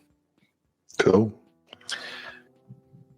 Kind of big news next, which I don't know necessarily what it means yet, but Deadline reported that a private equity group called Oak Tree Capital Management is purchasing FilmRise, which this private equity group had already bought Shout Studios in 2023. So now they have also bought FilmRise. we didn't really discuss it, but a couple months ago, they also bought Gravitas Ventures. So Shout owns all of Gravitas Ventures now. And all of this is coming together, and it seems like they're creating an umbrella corp called Radial Entertainment. Now, I don't know if Shout's going to change their name. I would guess not, because they have kind of a huge reputation, but internally, this is all falling under Radial Entertainment now. A lot of people thinking that this is going to make some big changes. I don't know that it's going to change all that much. If anything, just shout Max. Shout Max. If anything, this is likely just going to up the stuff on FilmRise or on the Shout Factory streaming channel. Well, who are these love machines on the press release? Rich white dudes. That's it. That's all you need to know. They just get back from the Bezos wedding. Look at these guys. Their skin looks kind of Venetian, huh? Look at these guys. You know, the middle one always wants to talk about his hovercraft. Yeah. So, again, I don't necessarily know what it means, but there is a quote that says, "We believe combining these companies under the Radial umbrella creates a world-class film and TV media business with scale needed to compete and win in the rapidly evolving landscape of digital entertainment and streaming media." And that's primarily being said here because they bought FilmRise, which is streaming stuff. I hate those platitudes, man. I mean, I hope everything goes great. Maybe these guys are huge lovers of cinema, and we'll see some investment in the distribution of real art. Yeah. I don't know. I don't know what to make of this. Well, so we'll see. You know me, I judge books by their covers, So judge away. August 26th, Warner Brothers is releasing The Unholy Trinity from last year. AKA Django Unfunded.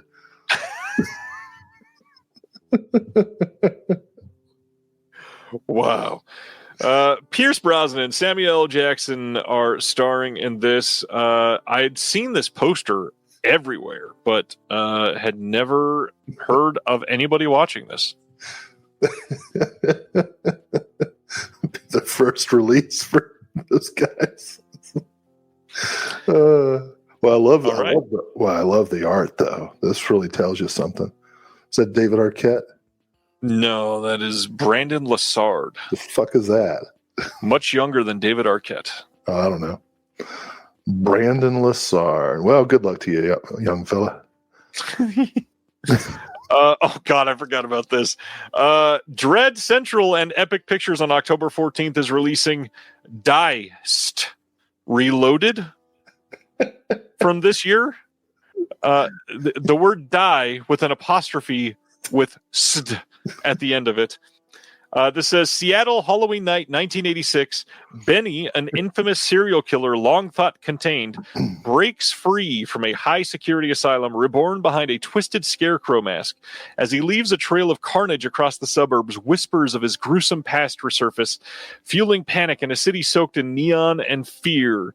But Benny isn't just killing for pleasure, he's hunting someone. A young woman unknowingly tied to the darkest chapter of his madness becomes his fixation, and good lord, are we just copying Halloween.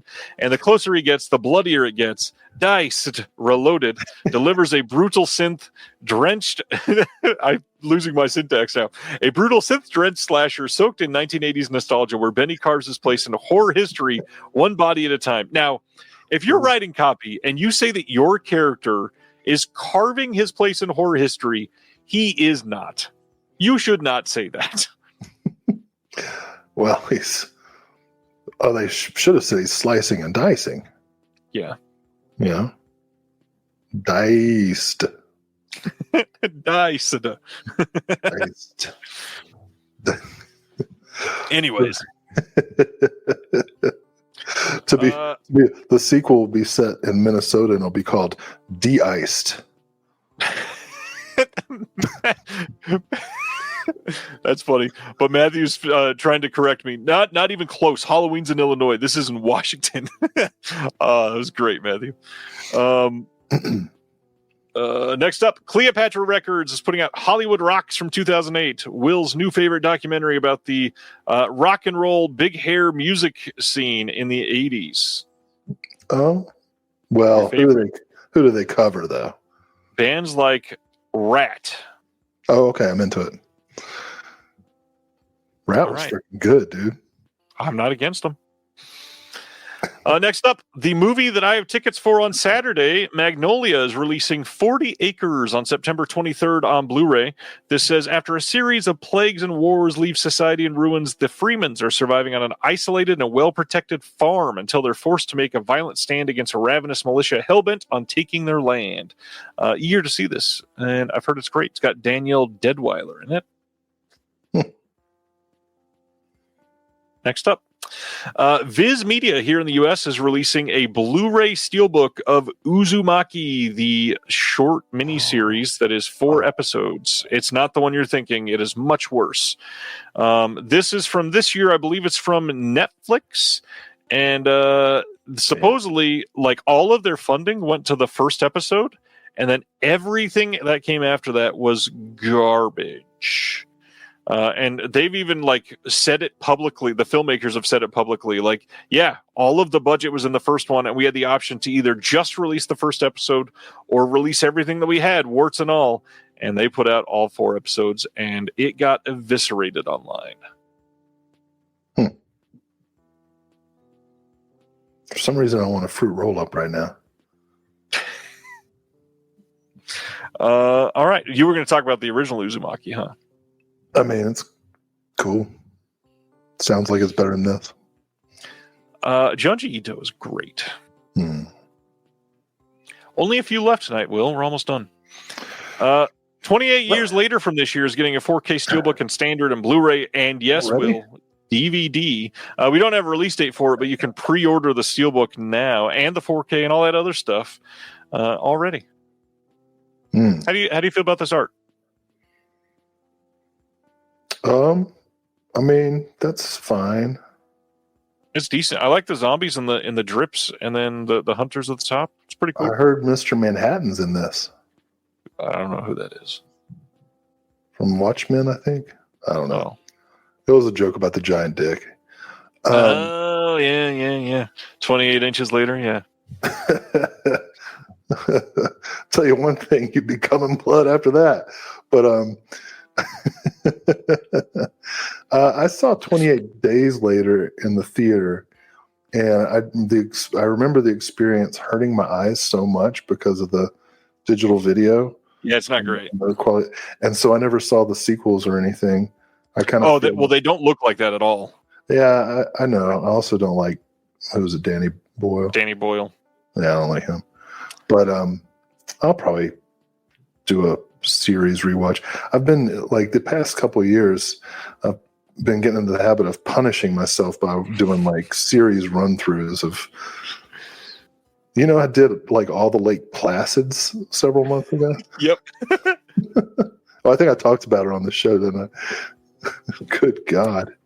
I will say 28 weeks later, the opening is pretty much the exact same filmic type as the first film. And then after you get past the opening, then it's a completely different movie. Do they have a 28 months or is it just the 3? Just the 3 so far, but the new thing, is supposed to be a full trilogy. There's another one coming out in January already. 28 years and 4 months later? It is 28 years later and then colon with, I think it's Bone Temple. not an actual colon. Never mind. 28 years later, colon, de-iced.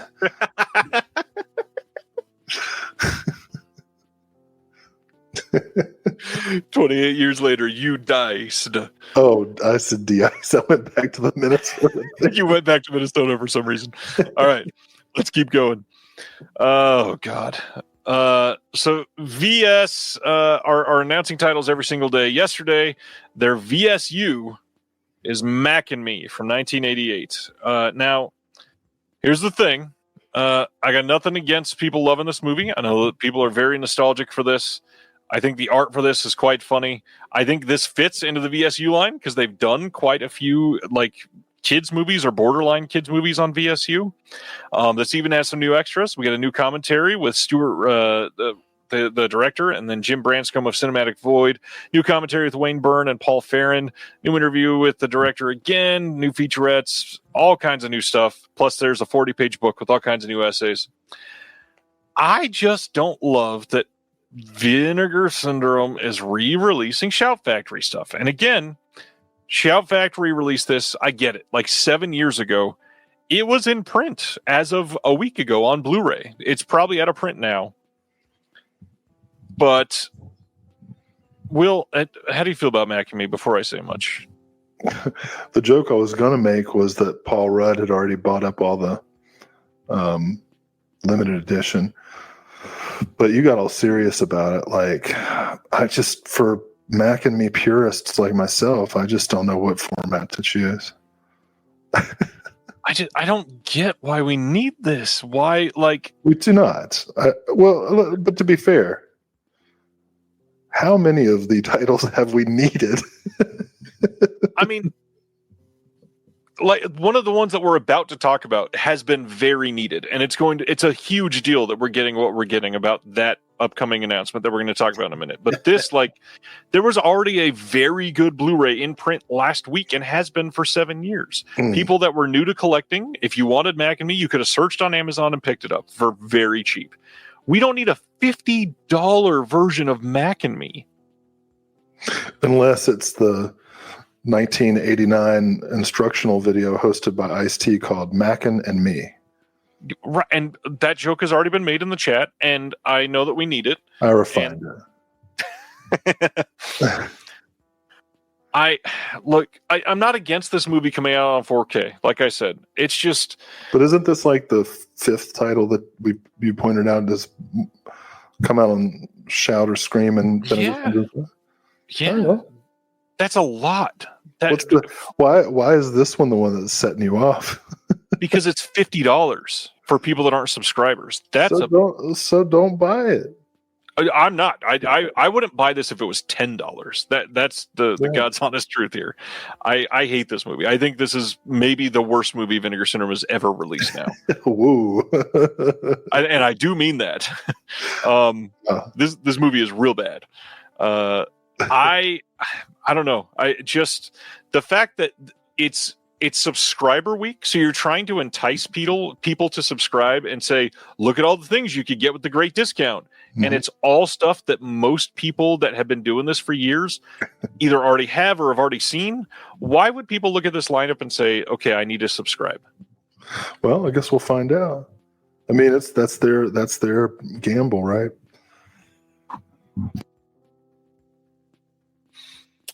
Hey, did you see that? I muted and unmuted using the button great. Like you told me. Ronnie. That's funny. I take your point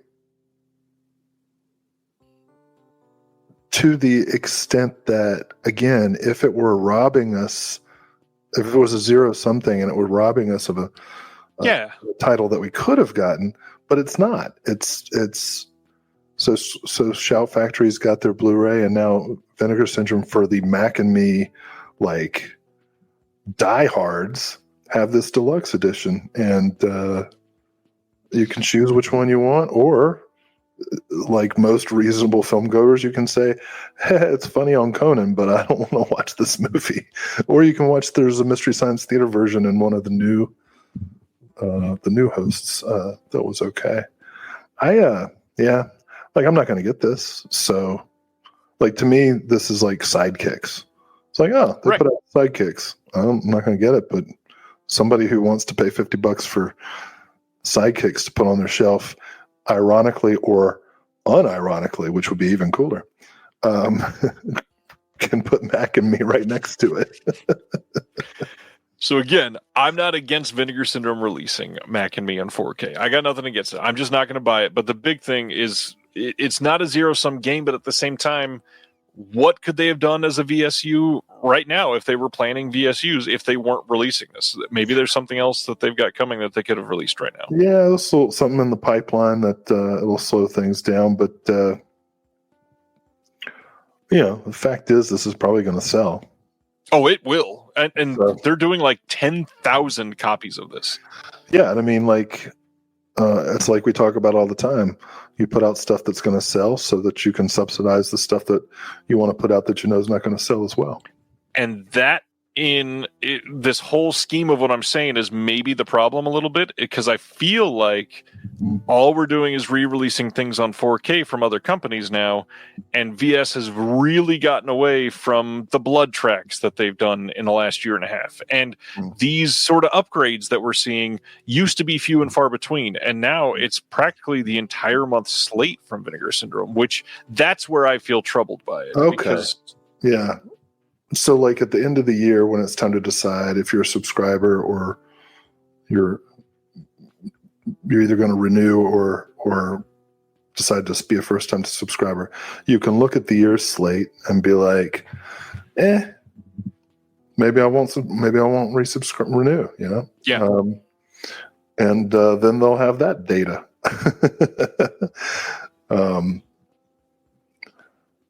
But yeah, you know, I get your point. It's strange because we know there's no shortage of films that they have access to put out. For example, the other cinematograph that was announced today that I guess is going to be next was a surprise to me. And I'm intrigued by it because it was something I had always kind of wanted to see but never got around to. And so, like, I thought that was a nice one. And who knows, they still have 3 more days. Yeah, they're still really, like, tomorrow's going to be a VSL that's a alien invasion movie supposedly. We've got a VSA coming that's a box set of 3 films, and we have another cinematograph coming that's a 4K, I believe. A box set? Oh wow. Yeah. Dang, man. So there's still a lot of stuff coming. And again, not against this. Justin did indicate a lot of the other stuff coming at the end of this week is not on disc or not on Blu-ray or 4K before, whatever. But the big thing is none of that matters. I mean, if you're a Vinegar Syndrome subscriber, all of the mainline stuff is upgrades for a lot of people. Well, occasionally that happens. A big upgrade dump. All right. And so the only other thing about Mac and Me that we should mention is they were able to source from video, or I believe it's Japanese Laserdisc, technically, the alternate climactic shooting sequence where the cop shoots the kid in this movie. It's coming on here as an extra. Yeah. It's not. So if you want to buy a version of Mac and Me for Erica, this is the one to go for. This is the one. I didn't know they shot a kid in this.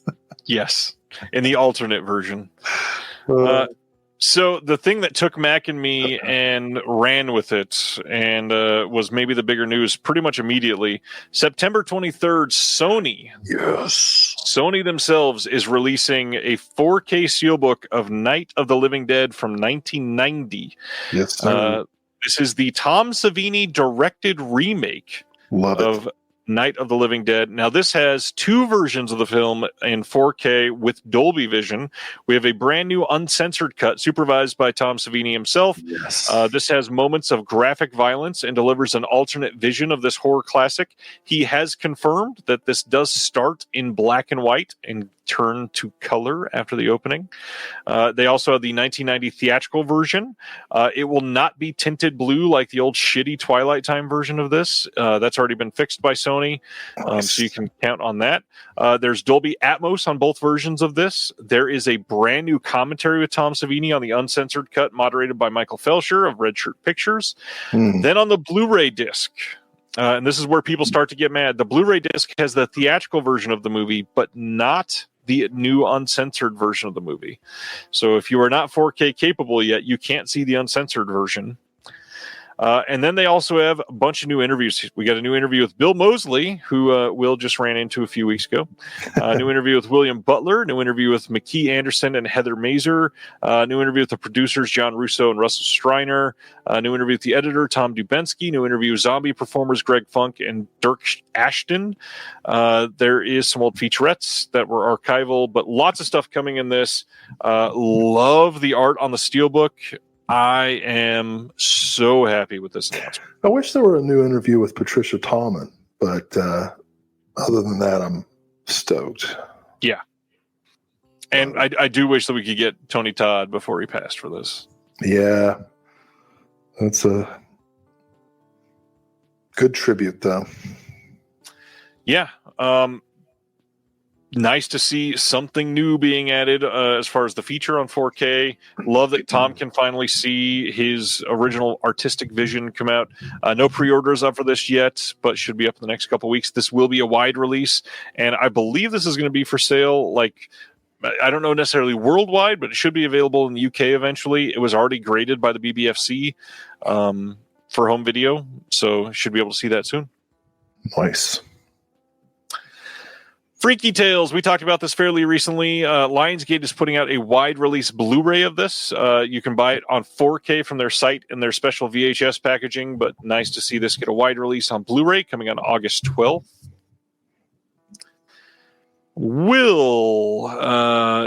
Delirium Magazine is putting out Jess Franco's, quote, Love Camp, end quote, from 1977. First off, how do you feel about this cover art and the title on this? Well, sanitized a little bit. They put this out on DVD already, I believe. So if I know Full Moon, this is a very slight upgrade. There is a new commentary with Troy Howarth. I'm interested in that for sure. Look, anytime a Franco film is released in a new format, it's automatic for me. What do you want? I've already got the German Blu-ray, so I don't really need this. Well, good for you. But no, that's cool. Yeah, the artwork is not compelling, but it does say kidnapped, prostituted, tortured, escaped. I don't know why that sounded like a morning DJ. Let's keep going. Jurassic World Rebirth from this year is getting a really bland-looking steelbook. I do not love this art.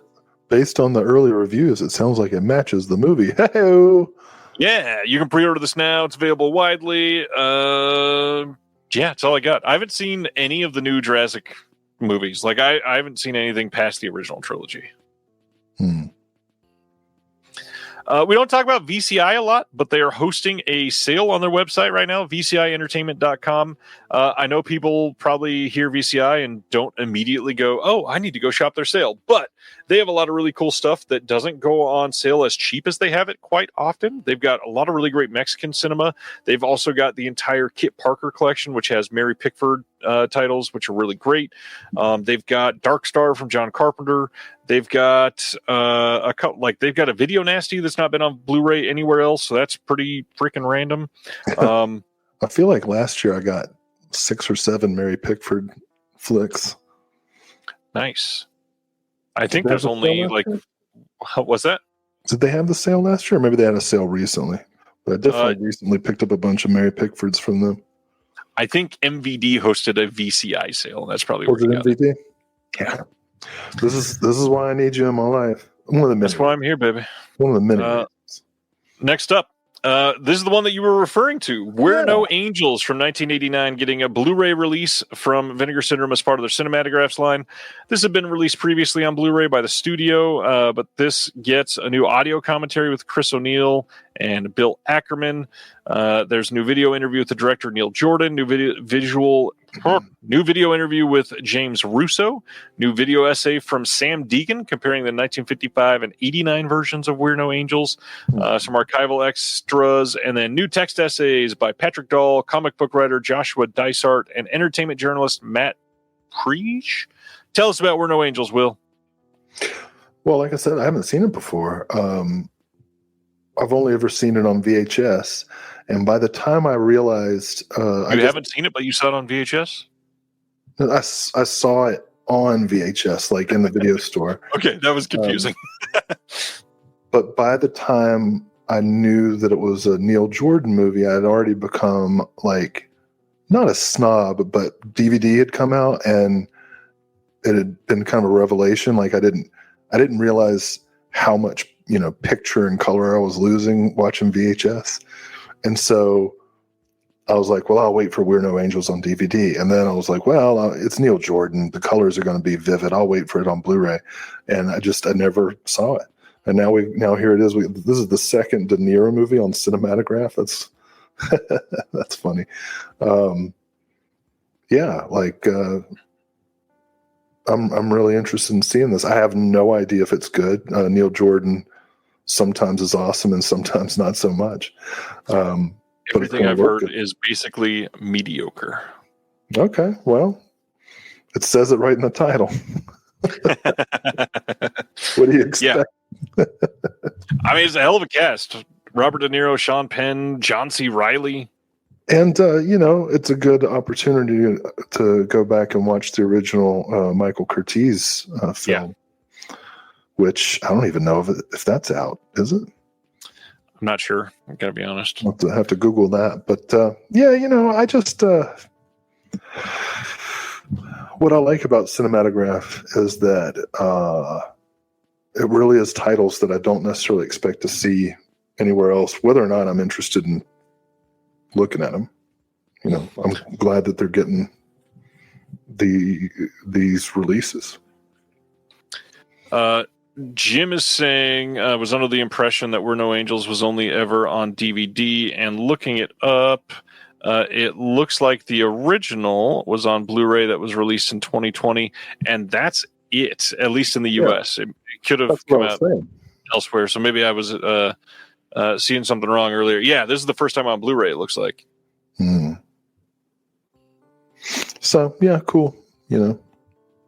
I'm happy about even the stuff that I'm not interested in getting, except for maybe Diced. Fuck that movie. For Canadian friends, Groove has opened up a website for your country. Groove has been... Why is that funny? I don't know. I just like the idea of introducing Groove to Canada. I mean, it's a big deal. It's expensive to shop in the U.S., so I'm glad they're able to get distribution there. Hey, listen, I don't know much about Groove, but I do know it's in the heart, okay? That's like 3 attacks on Canada tonight. Sibner's a big attack. Groove is also doing a sale to introduce the website over to Canada. They're doing a multi-buy sale. You buy two 4Ks for $30, 2 Blu-rays for $25. Shipping is $4 unless you spend $100. Then it's free. This is pretty exciting. The newest issue of the Physical Media Advocate released today. It is issue number 20. It is a special all black and white issue. What? 20? Yeah. I'm busy, Will. That's real. There's a lot of magazines don't make it that far.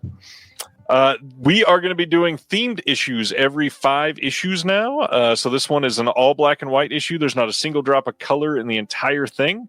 And we had some fun with that. There's a couple White House. Jesus, Will. Yikes.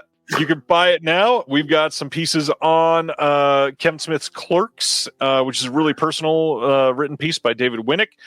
Frank Gutler talks about Carl Reiner's Dead Men Don't Wear Plaid. We've got Stan Geezy talking about Touch of Evil. Sam, film blogger Sam on YouTube, talks about his favorite movie of all time, The Night of the Hunter. Blake Bergman talks about The Lighthouse, which is our cover piece here, as you can see. And then we've got a piece from Mr. Sibner, who's in the chat tonight, which I'm so glad to have. Jeremy comes back to talk about his Q&A sections that he always lives up to. And, yeah. I love that, dude. That's amazing. And also, congratulations to all the contributors throughout the run of the magazine. It's so cool that so many, people have been able to write for the magazine and, help this community actually produce something physical that not only supports physical media but gives people an outlet to share their thoughts and analysis and love for this stuff, whether it's art or personal essays or reviews or histories. That's awesome. Like, I don't have a joke. I know, like, it sounds like I'm leading up to, and then ba-dum, but I'm for real congratulating everybody who contributes and who reads it. That's so cool. And I mean, how many people can say that they've produced a magazine? How many people can say that they've contributed to a magazine? You get to hold it in your hands and see your byline. I mean, it's a feeling that's very, not to knock writing online, because obviously that's important too, but it's a qualitative difference to hold something in your hand and see your name in it, Yeah, not to mention, I mean, the digital version that has links for everybody. So if you're a creator, there's been lots of people that share that they buy the digital version simply because they want to be able to click and go find other people and follow them. And that is huge. Like, I don't know personally, I'm not paying attention to every magazine, obviously, but I don't know any others that are doing it like that. The amount of time embedding links throughout the entire issue takes a lot of work. I got to be honest. It's insane, dude. Sometimes I wish you wouldn't do stuff like that, because I'm like, I'm like, what about our stuff? But and also I'm concerned that your head is going to explode. It might. But it is really cool that you do it, This issue is incredible. I can't wait to hold it. I'm still stoked on what the last issue looked like. Have it right next to me. Being able to hold these in my hand is crazy. But the biggest thing, this week I had somebody subscribe to the magazine on Patreon. Shout out to everybody that wants to do that. Go to the Patreon and search up Disconnected. You could subscribe to get every new issue that comes out sent to you immediately. I had somebody subscribe, and I messaged him and asked if he had the last issue. He goes, "No, I don't have any." And I went, "Well, where'd you hear about this?" And he's like, "On TikTok." And I went, "What?" And I went over on TikTok and searched for Physical Media Advocate and found some random video, some shout out. Somebody was holding up every single, I collect every single one of these. I'm like, who is this? This is amazing. I never envisioned seeing somebody do that for this magazine. I was like, this is wild. You made it if you're on the TikTok. Somebody is holding the magazine down on the TikTok, which I'm hoping to eventually get her on the channel. She has some cool stuff, so we might get that eventually. It'll be interesting to see if a TikTok creator can last for a 2-hour Disconnected interview. 2-hour live stream.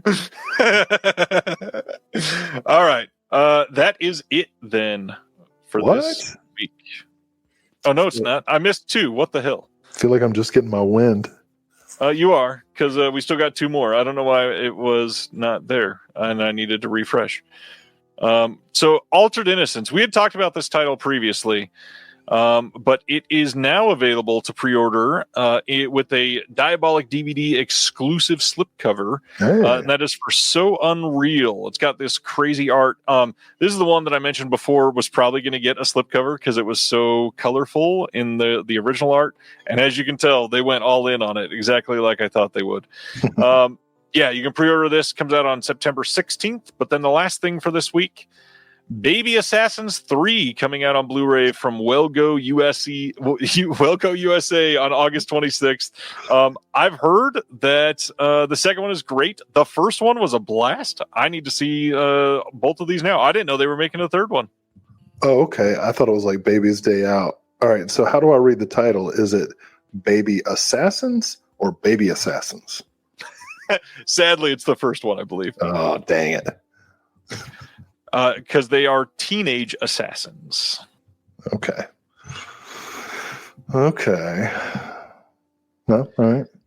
Well, now that's it for the week. I forgot. Yeah, top 10 lists. Yeah, we're going to go up favorites of Robert Altman off the top of your head. Ready? Favorite 90s hip-hop moguls who've been found not guilty of who've been indicted. Free Diddy. Because there are many. next week's titles, which we always go over at the very end here. We talked about Barry Lyndon earlier, and Barry Lyndon is one that's coming out next week from Criterion. That's probably the biggest title that people are excited about for next week.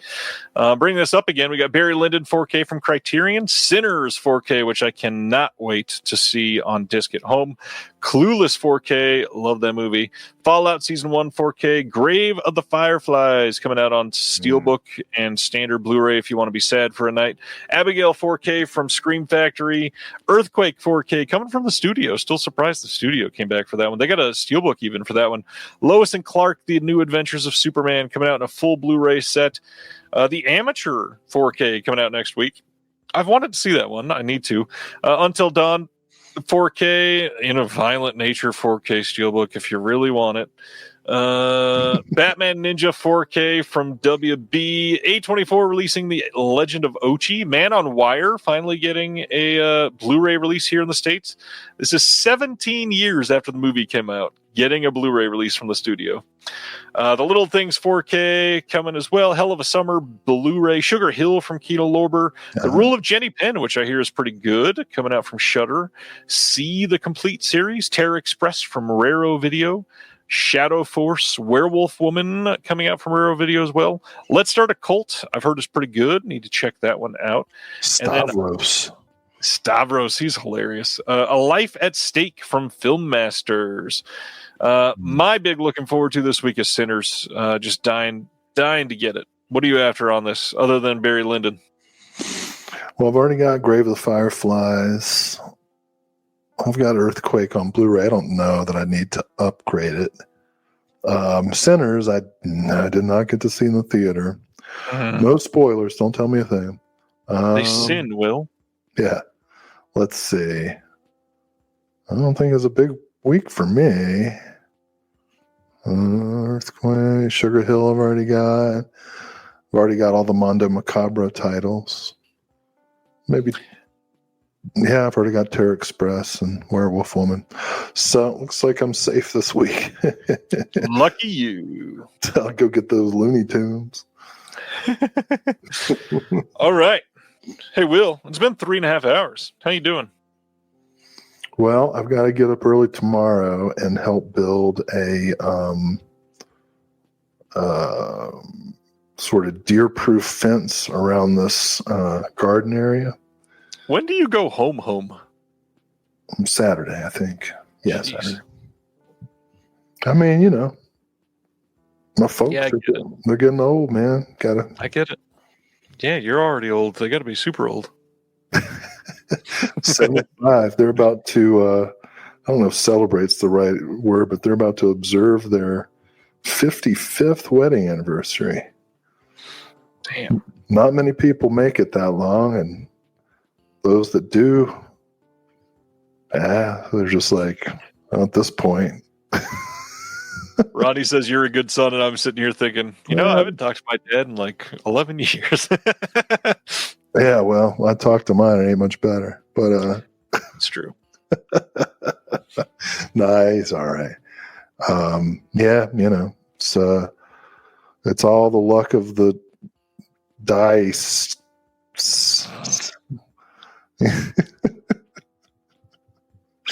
Oh man.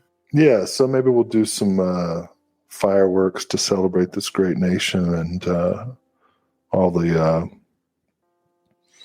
great legislative victories that we've had over the past couple weeks. It's gonna be a fun month. We got a lot of stuff going on, of course. Yeah. Working on some really good visual essays. I'm quite excited about our output.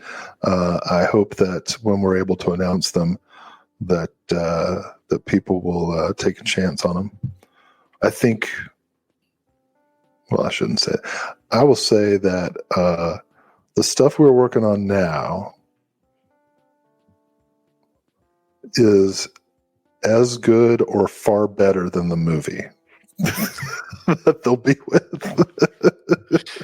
Yeah, that is true. So worth it. And it's been really fun to work on.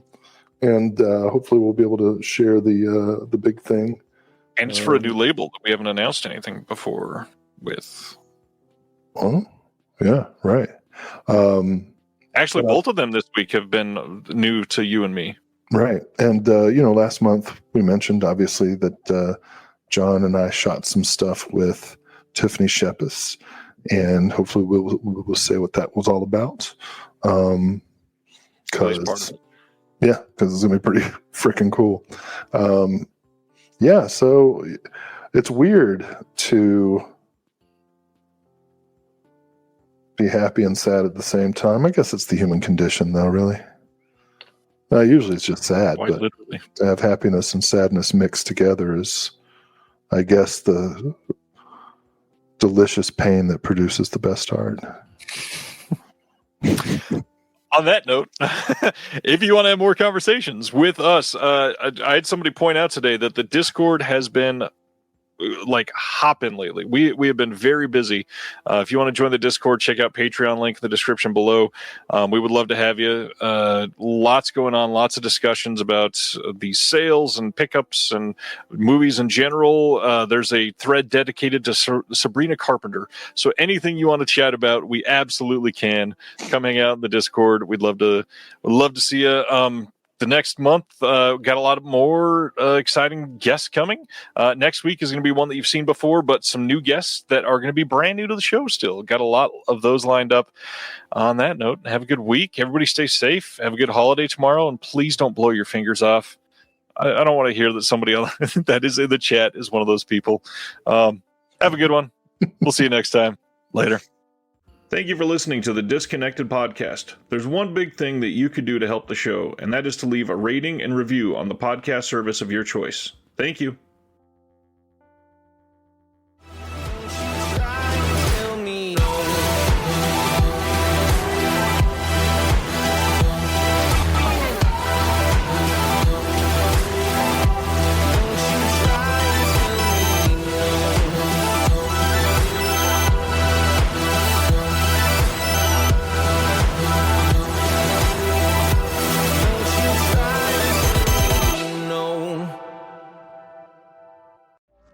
Hey, this is Jason Kleberg from the Force 5 podcast, a show that forces a guest to come up with a movie-themed top 5 list topic, and then we reveal our picks on air. Top 5 heist films, top 5 tearjerkers, top 5 movie dogs. Every show you'll be asking yourself, what would be on my list? Guests include directors, screenwriters, actors, podcasters, musicians, authors, and even a professional wrestler. Subscribe to the Force 5 podcast, and you won't just be a listener, you'll be a list nerd. The Force 5 podcast, available wherever you're listening now.